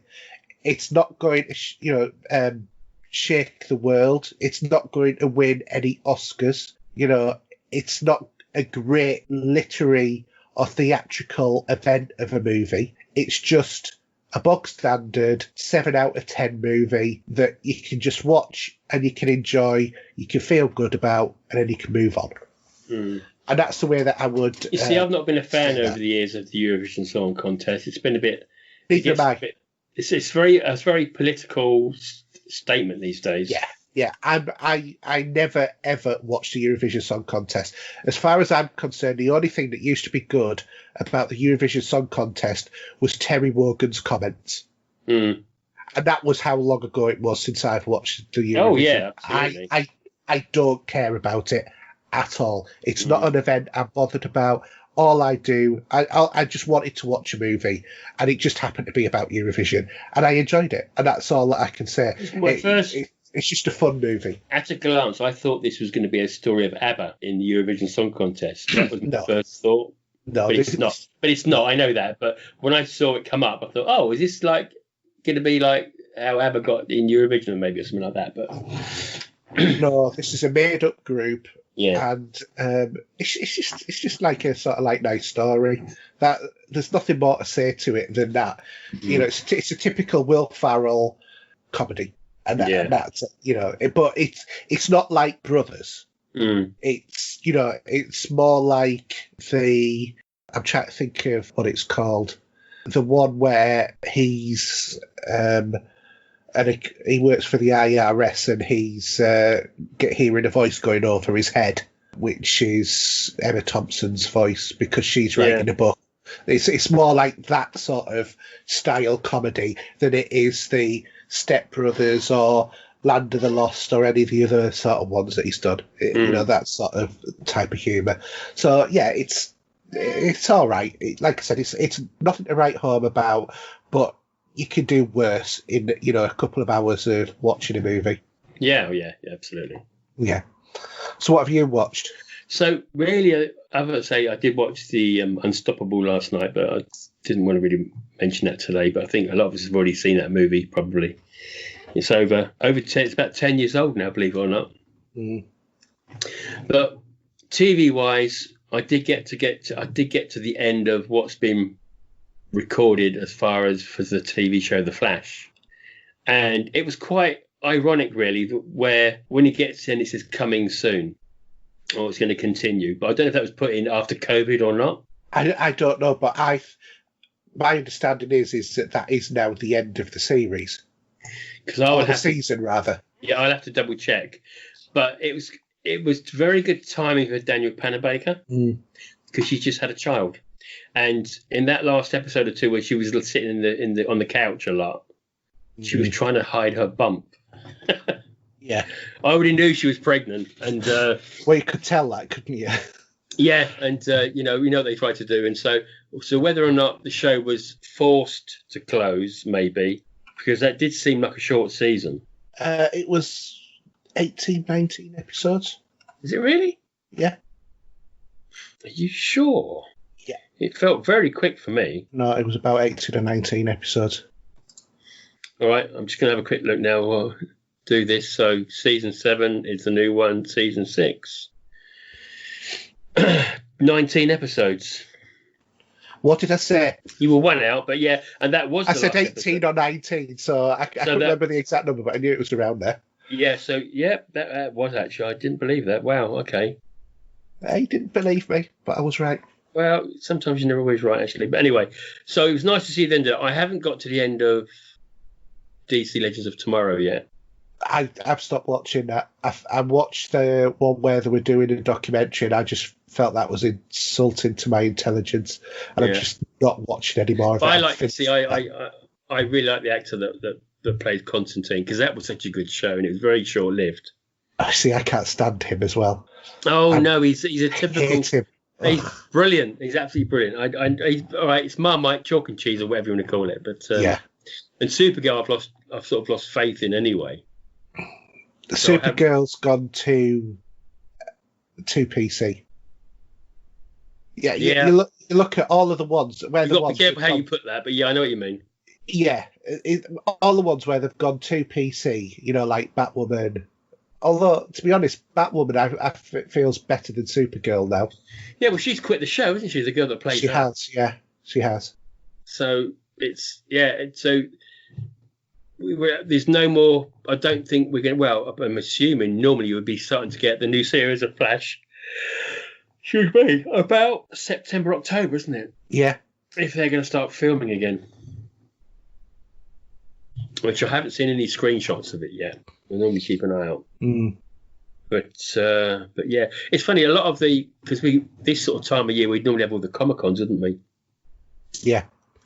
And did you see what they were doing for some of these big A-list actors, or should we say A to B actors? Even John Barrowman was doing it. And obviously the actual event's not going to happen, but you can actually go up and, like we did with the shots we got photographed and stuff like that. Obviously, instead of that, what you can do here now is you can have a Skype conversation with your favourite actor. And you can have a chat with William Shatner on Skype. I don't know if you've ever seen any of this yet. I did see the thing about having a chat with William Shatner, yeah. Yeah, I did. I think I did forward that on Facebook. And John Barron was doing something as well. I think it's probably going to be a little bit pricey still, but that's something different. As long as you can record it with a phone beside you or something. Do you know what I mean? Yeah. Do you know what I mean? I do, yeah, definitely. So, I mean, other than the Flash, really, there's not a lot. I have watched some other stuff, but that's not worth talking about. But yeah, I mean, I'm looking forward to Marvel's Agents of S.H.I.E.L.D. Coming over here, because I've heard good things about that show. The last season 7, because that's only running for 13 episodes as well. It was launched on May 27th on ABC over in America. Oh, okay. I think it's ABC that they have it on. Obviously not being American, I don't know, but it's something like that. Yeah, ABC Studios. So yeah, it'd be interesting to see when the UK release date of that is. I'd heard it was supposed to be mid-June, but obviously we're past that now. Yeah, which is a shame. But there is a lot of shows, even on Sky at the moment. There's a lot of new shows coming up and about, but it's nothing that's really grabbing me at the minute, to be honest. Well, there is also the new Doom Patrol Season 2 is just getting released now, isn't it? And also Stargirl. Oh, yeah, okay. Yeah, so, there are another couple of ones over in America which we need over here. Let's get them over here. Yeah, there's actually one show that's on Netflix. A few people I know have been hammering on about it, and that's a show called Dark. Yeah, that's a subtitled show, isn't it? Oh, is it? I'm not too sure. Yeah, it is. I'm sure it is. It's set in a German town, so it might even be German. Yeah, maybe it is. I don't know. Yeah. So there's 3 seasons of that at the moment. So that might be worth watching. I keep eyeing that up, but I personally don't like watching subtitled stuff for personal reasons, and and that's just me. Because I do suffer from dyslexia, and while I can function perfectly normally, if I have to consistently read at speed while watching a movie or a TV series, I just don't enjoy the experience. So I would much rather watch something dubbed than have to sit and read, which is why I don't watch subtitled movies, to be honest. Yeah, I think talking Netflix, isn't there a trailer for season 4? Oh, sorry, it's gone right out of my head now. Stranger Things 4. I've not seen that. Seen that. Yeah, I've heard something on the grapevine regarding that. But we've got Star Trek coming soon, haven't we? Have we got any more Discovery coming up at some point? Well, you would think, and it was, I think, supposed to be launching about sometime soon, but don't know what the impact of COVID's going to be on the release of Discovery Season 3. Yeah, I mean, also there was another couple of... There's obviously some other shows that were going to be coming out of there as well. So we're obviously going to have a show just dedicated to some of the cast from Discovery from when they joined it last season. So, and then there's also there was another show, I can't think what it's called, another Star Trek one. There was, obviously we had the one with, with the going back in time to before Kirk and the Enterprise. So that crew was going to get its own Strange TV New show. Worlds. Yeah, I don't know what the show was going to be entitled. I don't know if you'd given it a title or not. Strange New Worlds. Yeah, so there's that show, and also there was another show as well, but I can't remember what it was called now. Another Star Trek show. Lower Decks. That's it. Yeah. Which is a cartoon, and it's more kid orientated. Well, I do like the original Star Trek cartoon series still. I still have a soft spot for that. Well, I've got those on Blu-ray. Yeah, but so there's it's still strange times of stuff coming out. Interestingly, Star Trek Discovery, I've just done a quick search on Season 3, and what website is this? TV Seasons and Spoilers is reporting that as reported by the Radio Times, the upcoming season of Star Trek Discovery will premiere on E4 on Sunday, December the 15th in the UK. It's interesting. It is, because that was an Amazon Prime, a Netflix thing. Yeah, it was. Yeah, still is, I think. Well, obviously not going to be then, is it? If it's going to be on E4. That's a shame because I don't like adverts. No, neither do I. And this Netflix has still got it as well, and it's going to be on there. They're going to probably get a premiere of it as well. Well, hopefully. So people that haven't got Netflix can watch it on Channel 4. Yeah. So according to this, CBS Studios International Executive Barry Chamberlain said that they're excited to bring the linear television series Star Trek Discovery to the international market and launch in the UK with valued friends at Channel 4. Breaking news then, eh? Do you think so? Yeah, so that's I'm come not out of sure. nowhere. Whether or not that can be guaranteed, though, because according to, I'm not sure whether that's entirely correct, because it's quite an old news article that I've just found. I didn't realise that. But be interesting to see if that actually does happen, if it does. if it does move over. Watch space, should we say, anyway, on that. Mm. Anyway, do you want to shift on to questions? Yeah, let's move on to our listener questions.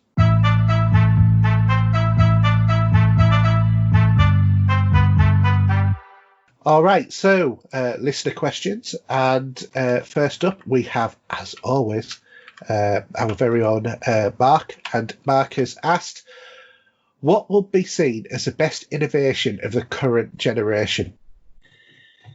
Oh dear, ray tracing? That's more next gen, isn't it, in terms of consoles? I suppose so. I'm saying Game Pass. Oh, I see what you're saying now. Yeah, cool. Sorry. And backward compatibility. I think Game Pass is probably one of the things that I think will be top of my list. Yeah. It's moving in that Netflix Game Pass idea. Mm. And it's a game changer, I think. And I still say, Sony, why have you done something about it yet? Well, I would say that they have, but they've done it in a lesser fashion with PlayStation Now, but giving you more choice. Because they have 600 games on that. Yeah. Possibly, yeah. I'm trying to rack my brain to something else, but I can't think of anything else that would come above that, to be honest. I think it's the game changer for this generation, this ending generation. I would say so. Absolutely, yeah. Okay, do you want to do his next question? Okay, yeah. So, how high would the current console rate in your best games match? Sorry, so let me just repeat it again. How high would the current console rate in your best games machines of all time? So, is it near the top of the list still? I think it has to be from what we're getting from screen resolutions and stuff like that, and we're getting sort of these games a bit more grandeur as well, aren't we? Yeah. I'd say that it would have to be high up there. I'm not sure whether or not I would say either the Xbox or the PlayStation. Either of them were my favourite ones of all time. But you put them together as just in general as a console for this question, right? Well, yeah. I would say it's certainly in the top three. Yeah, I would say it's certainly the top three, but whether or not it'd be number one, I don't know. Because loading times changed as well and stuff like that, didn't it? We had a big change in that shift. Well, loading times effectively increased from a first install, because before you could play from the disc. I'm talking about it within the game itself. Oh, yeah. I mean, once they were installed on the hard drive, they were quicker. So when you're playing, the days of Resident Evil 1 or 2 where you had to have a door open. Yeah. Which was actually the loading time, kicking the next part of the game in. I would say Destiny is not a great one to use as an example because that's online gaming. But we've had games now where you're watching a cutscene and it just flows seamlessly into the game itself, and you forget for a minute you've got the controller in hand, you've got to do something with it. You had that last gen, though. If you think about Dead Space 1 and 2, there was a couple of situations there where suddenly you realised, actually, you were back playing the game and not looking at a cutscene. That game, considering it was on the 360 and the PlayStation 3, was absolutely amazing. And I think for innovations like those bits, it was ahead of its time. Yeah. But I would say, if anything, the general load times are quicker on this generation, but the initial load time is a lot slower because you can't play a game from a disc because the Blu-ray seek times are slower than the DVD. But on the previous gen, you could. And what I don't get was you could buy games on Blu-ray on the PlayStation 3, so they must have suffered from the seek time issue before. So, what's the crack there? I think it's just more that they wanted you to install stuff onto a hard drive. Possibly, yeah. Yeah, because, you could do that anyway with Microsoft, and I think latterly on PlayStation, although I'm not 100% sure, because you could install a disc to the hard drive. because I used to do that with all of my favourite discs, just so that I didn't have that whirling around of the disc. Especially on my original Elite console, because that thing sounded like a helicopter taking off when you switched that on. But that's the thing, though. From that point of view, I think some of the consoles would have been much quieter than the PlayStation 4 or the Xbox One X now. It's what the power, it's the fans that kick in for that is like, wow. Especially you've got a quiet moment going on, you think, Jesus, turn the sound up to down the track. So on which one? On the PlayStation 4. You see, occasionally, yeah, it does make a lot of noise, but a lot of the time, my Pro's not making a lot of noise. I don't know if it's obviously for the game and what's going on within it and how it's being processed. Yeah. But the fans, and I've had that with the Xbox as well before. I mean, we're coming to the end of a life cycle now where they're sort of getting as much as they can out of the machine. Yeah. So if not, they're just going to that limit that they've got, and the machines are finding it a bit tough to deal with it. And obviously when we get these games on the new consoles, they're gonna be as quiet as a mouse. Hopefully. Yeah, that's no wrapping towels around them or anything like that either. Yeah. All right, so let's move on to our Facebook questions, and we'll take the first question from Lee. So Lee Doty is asking, do you think that there is a lack of big Switch games in the pipeline? Releases have dried up like the PS4 and Xbox, but those consoles are at the end of their cycles. Are there any big announcements from Nintendo around the corner, or has COVID had an effect on this too? I wouldn't know. But because obviously the Switch does get a lot of ports over, is there much in the pipeline on the store at all, Haydn? You obviously might know that more than me. I have to admit, in terms of the Switch is sort of like an occasional console for me. My main gaming is spread between the two main consoles, the Xbox and the PlayStation, and the PC. So I was sort of like a Switch gamer, sort of like in a kind of tertiary capacity, really, rather than primary or secondary game. So I don't really keep my eye out that much in terms of what's on the Switch. I'm more sort of like passively become aware of new releases, like for example Burnout Paradise being released on the Switch. I can't believe that is full price. I think that's awful that is sort of like 45 quid. It should be about 25 now, considering how old that game is. It should be a tenner, to be honest. I think the maximum they could have got away with, and I would have bought it, would have been 25. But to have it on the Switch, and but you can buy them. You can buy them on the Xbox and PlayStation for peanuts. I know. I've got them on them both anyway, so it's not that I need it anymore. But it'd be quite nice to be able to play Burnout Paradise out and about, but. To be honest, I never use my Switch out and about. My Switch is more or less permanently plugged in to the TV.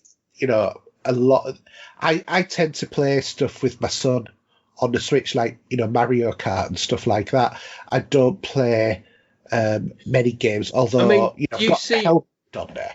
I know the world has changed slightly now, but did you ever really see anyone sitting? Have you been on a bus or have you been on a train and you saw someone get out a Switch and play it? I've never seen it. I've not seen anybody over the age of 15 do that. No. I've seen kids do it, but... I've not seen kids do it. I've not seen anyone out with one. I've seen kids do it, but I've not seen grown-ups do it because, well, I just haven't. You don't have time.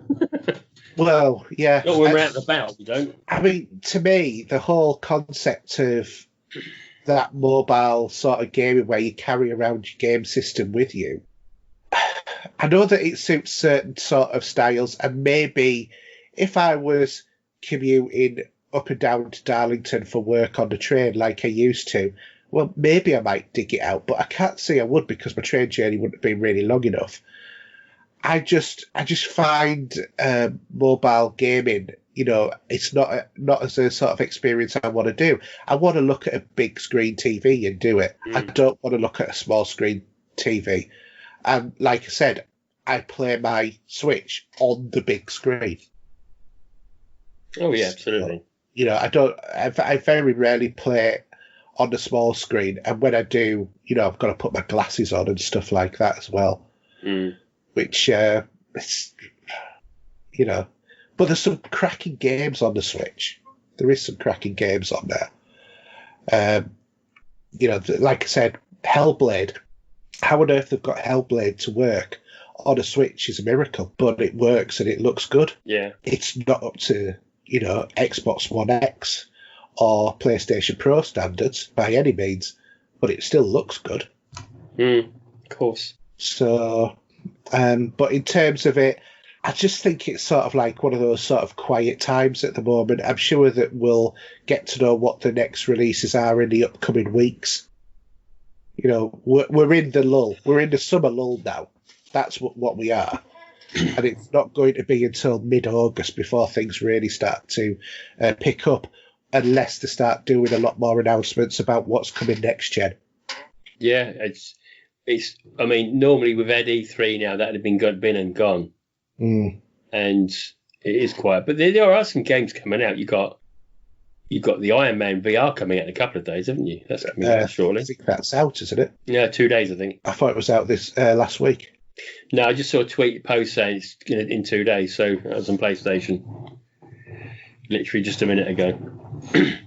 but yeah, no, you got that Japanese fighting game, haven't you? That Tsumi, whatever it is. So there's a couple of bits and pieces still hanging around. 3rd of July. 3rd of July was the release date for Iron Man. Really? Really? I said it was last week. Well, obviously they got that wrong then. Anyway, that's by the by. Yeah.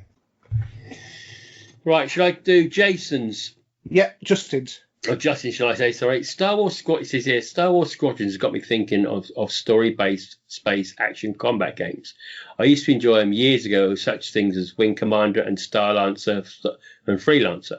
These are quite cheesy but real good fun. I would love to see a modern version of this. What space-based games would you like to see on the next gen?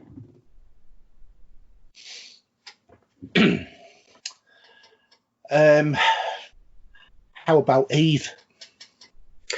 Yeah, what about your what about one of your other favourites? Elite Dangerous. Yeah. I'm sure that will appear on that console because there's going to be a new DLC that is released for Elite Dangerous, and that's Christmas time or next year, which is going to give atmospheres and that to planets. So yeah, I'm quite sure that we'll see probably quite quickly that being transferred over to Xbox Series X and PlayStation 5, as well as current gen consoles as well. But what I really want to see, because I've been subscribed to it for forever, is the release of I forgot what it's called. It's getting late on. That's obviously what it is. My brain's gone. Okay. What do you call it? The one that's been crowdfunded for years. I haven't a clue. It's a PC game. Oh, okay. Yeah, I will definitely won't know then. Yeah, no, it's not your point, is it? No. But it's funny. I mean, I'm not too hyped about this Star Wars Squadron game. Star Citizen. Yes, I know. Actually, I do know that one. Yeah, you're right. Yeah. Yeah, Star Citizen, because that one that's just been absolutely ridiculous the amount of time that has been to develop. And they've got, and it is from the Wing Commander series, and they've actually got actors like Mark Hamill, who obviously played Maverick in the Wing Commander 3 and 4, appearing in this series, on Squadron 42, which is like the sort of story-based sort of part of Star Citizen. So I really want to see that game actually get released, and I think millions of other people do as well, because from what I've seen of it, it looks really, really good.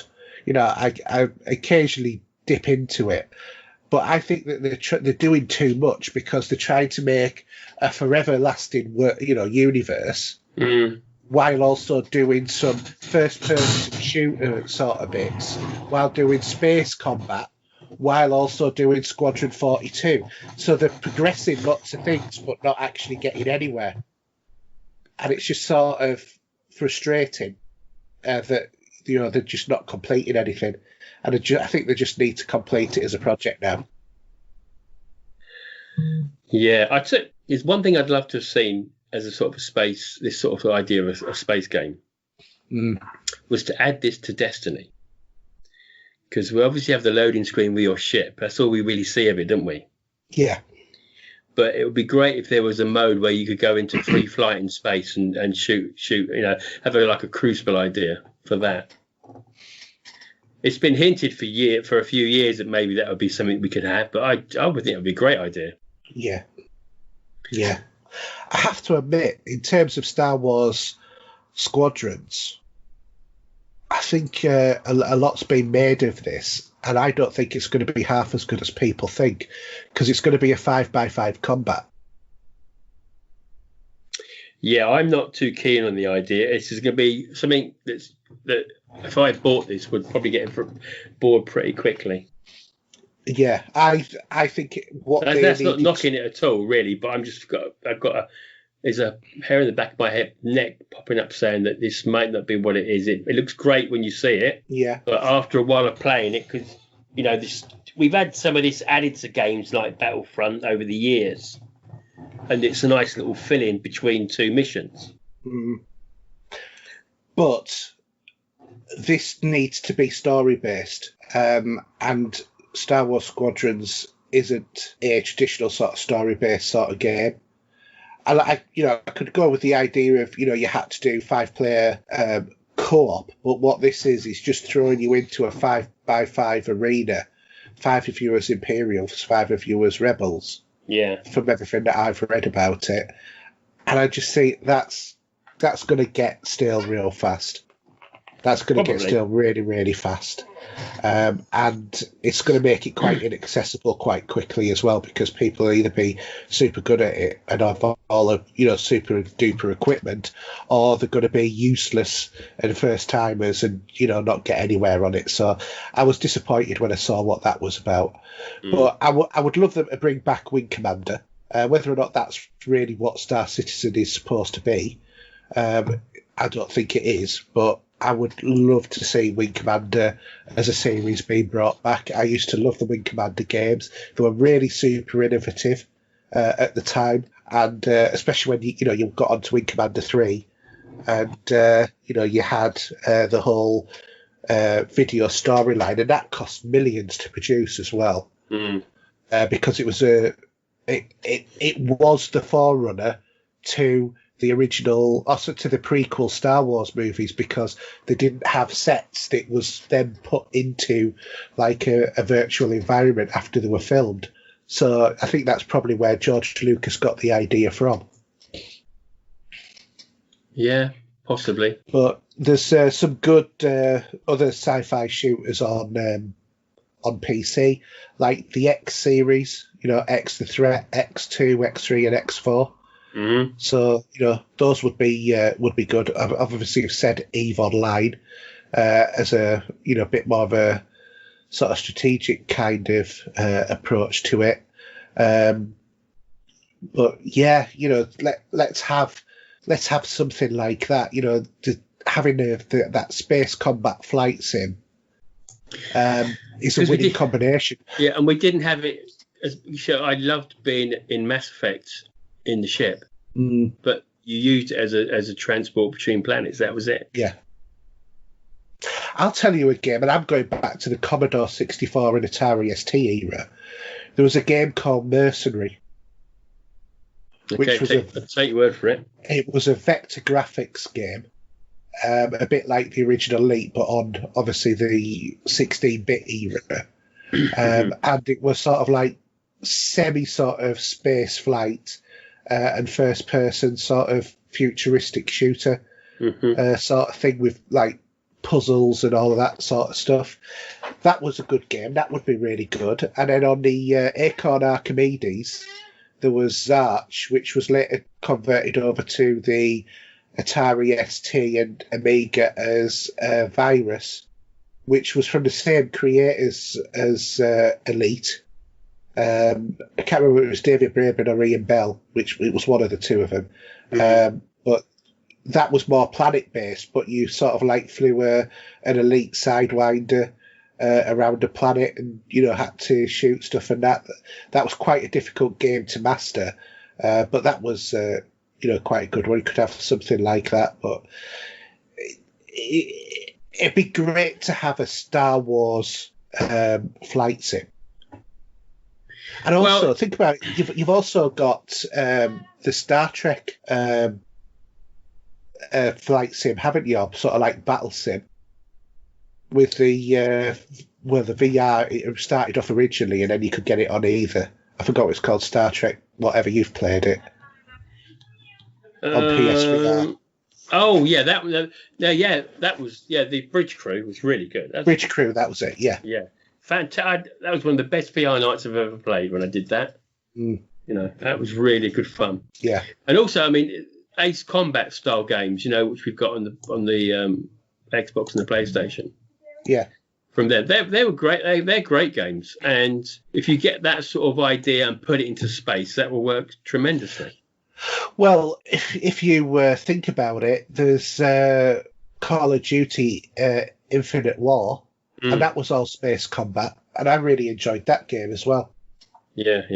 Because you were flying around in your spaceship on that, doing dogfighting and stuff like that. That was great. I really enjoyed those bits. So I think there's definitely room for it. But for me, the core one is still Elite, in whatever sort of variation of Elite it is. Yeah, I know that. Well, that's your baby, really, isn't it? And yeah. I mean, in 4 years' time, I'll have been playing Elite for 40 years. Yeah, true. It's awesome when you think that you're still playing like a variation of a game that you played when you were 13. Yeah. Okay. Yeah. So Jason Toon has asked, fan casting a movie reboot. If you could cast any actors, regardless of franchise or movie universe ties, in a reboot film series, who would you pick and for what roles? He says he'd like to see a reboot with Carl Urban as Batman and Tom Holland as Robin. I like that. I really like that idea. That sounds so wrong to me. No, that sounds really, really good to me. That I like the idea of that. Can you think of anything? I mean, obviously, this is a question we should have read earlier. Thinking captain. It's any actors, regardless of movie or universes, in a reboot. Well, I mean, it might still happen, but what's his name who plays Loki? Yeah. Hiddleston. Tom Hiddleston. Yeah. I'd like to see him as Bond. Yeah, no, that's a nice thought, because that was going to be a thing at some point. He's evidently still one of the forerunners for it.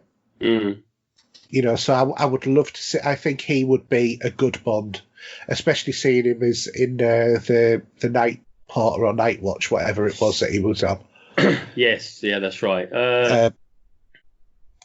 I don't know. So from that idea, would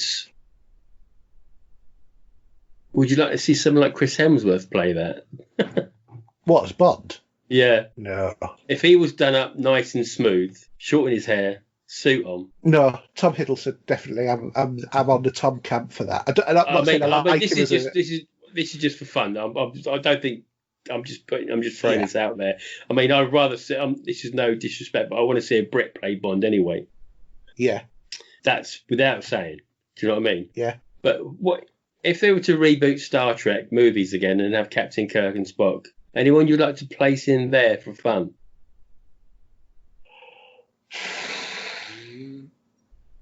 I can't think. It's difficult, isn't it, when you're trying to think of actors in different roles. I really do like the idea of Karl Urban as Batman. I would definitely go and see that, definitely. I was thinking, let's have Arnold Schwarzenegger as the Hulk. Back when he was like, Mr. Universe. Well, sort of thing. Yeah, could you have him? And I mean, 'cause actually, I did watch something else. I did watch this week, which I didn't mention. Obviously, was Demolition Man. Because that was on that's on Prime on video, so I watched the digital copy.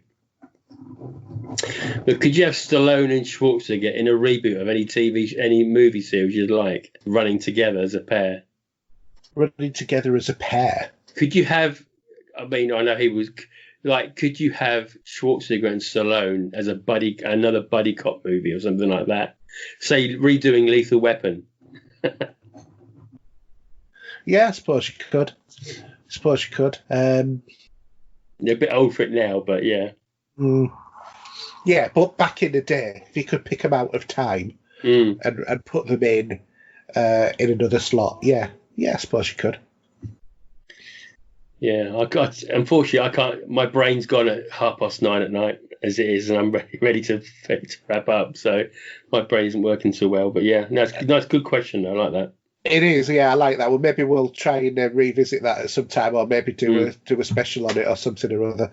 But I do like that, and I really do like your idea, Karl Urban, because I think Karl Urban is fantastic. I would go for Karl Urban for Bond as well. I think he'd, I know he's not British, but he could, he's got that kind of sort of character, I think. But, fantastic.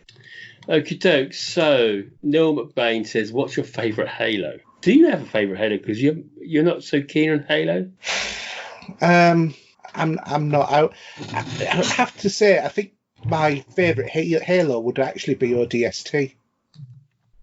You see, I was very keen on Halo 2, as much as I loved Halo 1. Yeah. Halo 2 was a really good one, and I'm trying to remember because now I haven't played Halo for God knows how long. Which one? And it might have been Halo 2. I can't remember now if it was. The end of the game, you had to have a ride in the Warthog. Halo 1. And you had to get into the spaceship at the end. Was that Halo 1? It was, yeah. Because that was I loved that bit. That was brilliant. It was, but that last jump took me about 20 goes. Because I just kept hitting the wrong bit of the ramp at the wrong time. Yeah. But that was absolutely that was a good game. Was Halo 1? It was groundbreaking.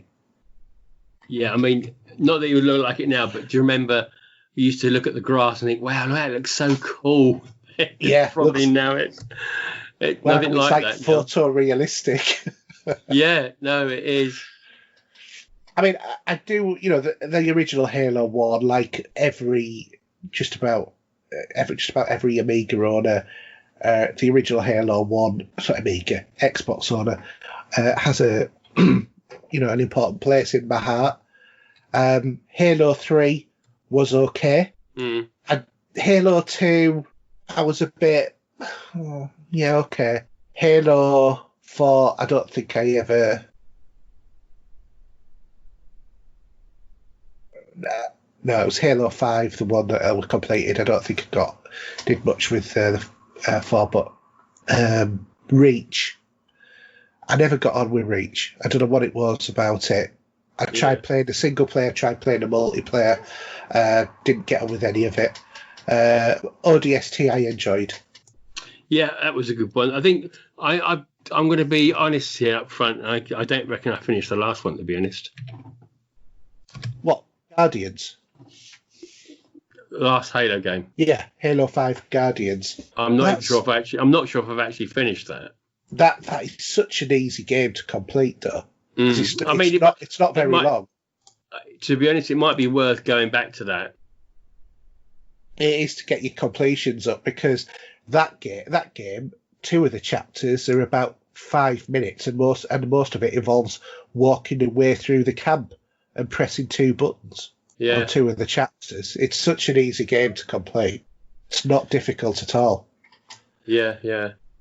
And the story's okay, apart from the fact that the game is so easy.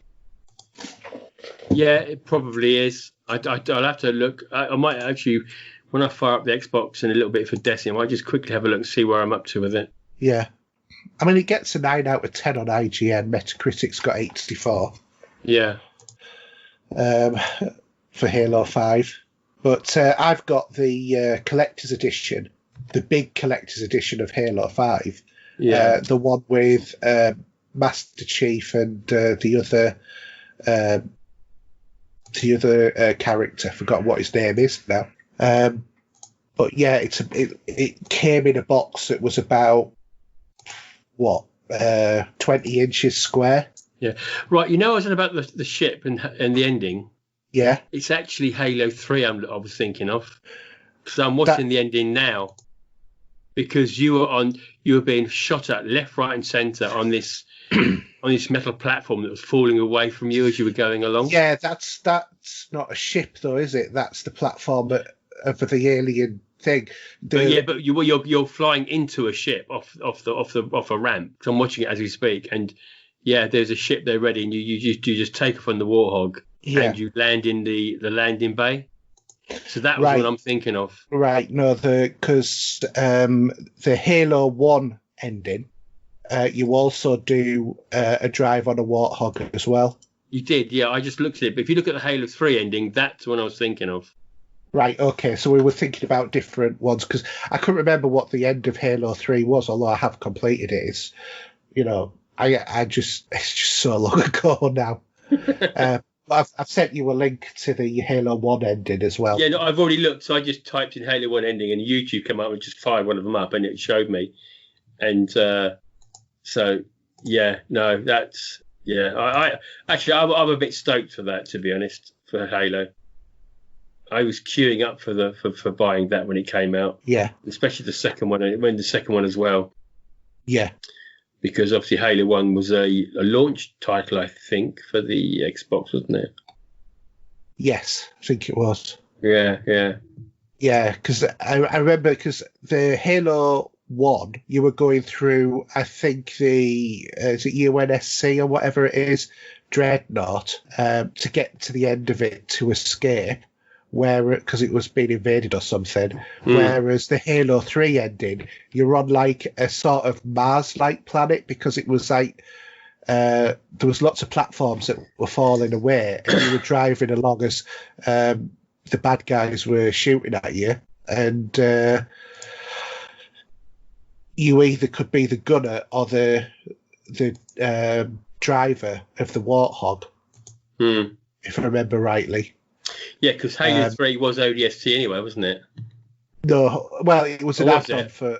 Yeah, it was a separate story entirely to Halo 3. So, yeah, because the only Halo I haven't completed is Halo 4 and Halo Reach. They're the two that I haven't completed, but I've completed ODST. Must mean we've got to get out the Halo collection that we have. Yeah. Well, we started it, if you remember. We started playing one of them. I can't remember which one it was. Yeah. But we quickly stopped. But, I mean, there were some bugs in the game at the time, but it's so much now has changed. Yeah. Because wasn't there... was it Halo 3 that you ended up being frozen in space, or you went to sleep or something? Well, that's a bit like King Arthur. That's right, because when you do that ramp jump into that spaceship, and you're talking to Cortana, and that's where you go into like a stasis. Yes, that's right. For the end of that. Yeah. I thought that was the one. Yeah, I really liked that ending. I thought it sort of like gave the Master Chief that mythical, sort of status among the Sparta, didn't it, really? Yeah, it did, yeah, absolutely. And then Cortana ended up being as mad as anything. But yeah, there's a bunch of frogs. Yeah. All right, anyway, should we move on to the last question, because I've got to sort something out in a minute. So okay, so Scott Kidd is saying, all this morning about how the PS5 or Xbox Series X looks, it doesn't matter if it performs as well. My question is for you is, what do you go for, looks or performance? Performance. I'm going to say both.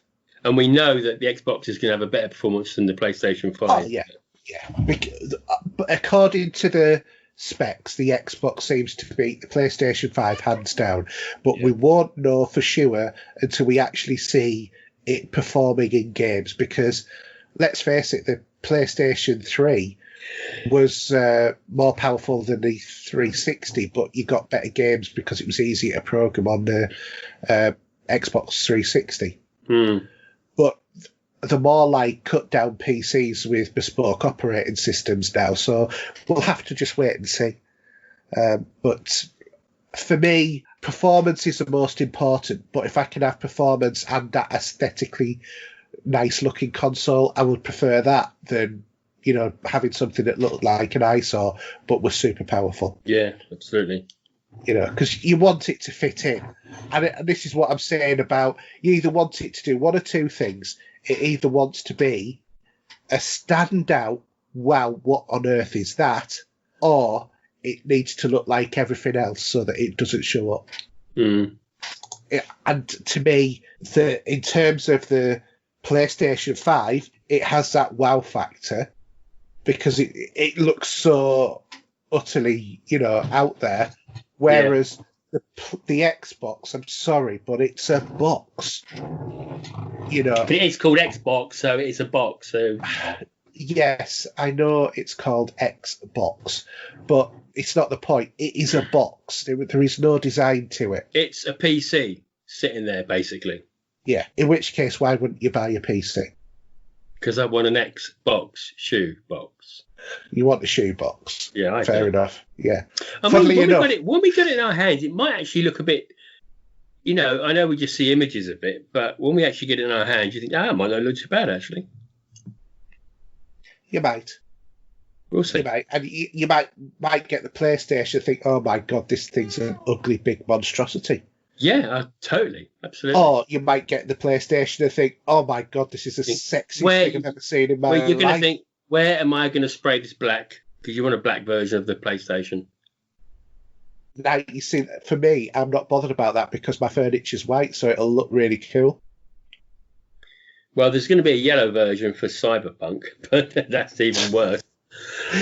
Well, to be fair, after years of being exposed to sunlight, my white version will probably be yellow anyway. Yeah, and then you got the red, that Spider-Man version they showed you, which that was very red.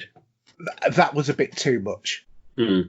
I thought that was it. Just I like it in red. I said in white. You know, I think it looks really quite cool and funky. It looks different. It makes a statement. But you know, I just wish that they'd have done something exciting with the Xbox, even if they'd have gone back to the original core concept design for the Xbox. The original one, where it was in the shape of an X, that would have been so cool. Come on, let's face it. If you're going to have something, it's going to be the most powerful console. You want it to look like it's going to be. Yeah. You know, and putting that in that case, it would have looked fantastic. And you can't say it wouldn't have, because it would. Yeah. You know. Okay. Yeah. Okay. But. Anyway, Steve, do you want to give your contact details? Yeah, so Xbox is at Twitter at Steve007. The PSN ID is the real Steve007, and I've got an Instagram account, but I can't even think what that is now. I think it's Steve0764 actually. But if you hunt that, I'm sure you'd better guess which one's mine on there. But just always on Twitter, I'm always available to chat about movies, TVs, games, anything really. I'm always available, so yeah, go for it. Yourself, Haydn. Okay, so for me, everything is HERJ UK, so that's Twitter, PSN, Xbox Live, Steam. You can find me on YouTube there, all of that sort of stuff. Otherwise, it's Pop Culture Gamers if it's on the Epic system. Don't forget, we've also got our Twitter account for the show, which is Pop Culture Gamer. There's our Facebook group. There's also our Facebook page. You can look at either one of those. You can also email podcast@popculturegamers.co.uk and our website, popculturegamers.podbean.com.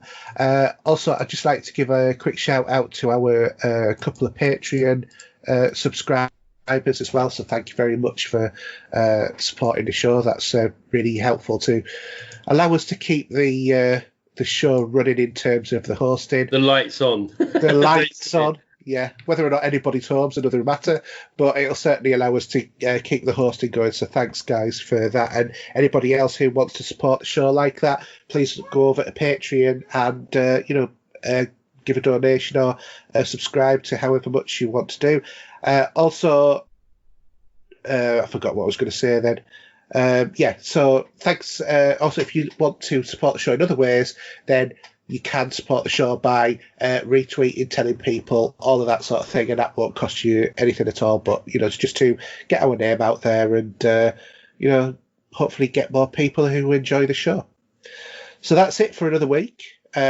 Steve, you're here next week and then you're not here the week after. Is that right? Yes, it is, because of work, unfortunately. Yeah. It's Steve's time of the month.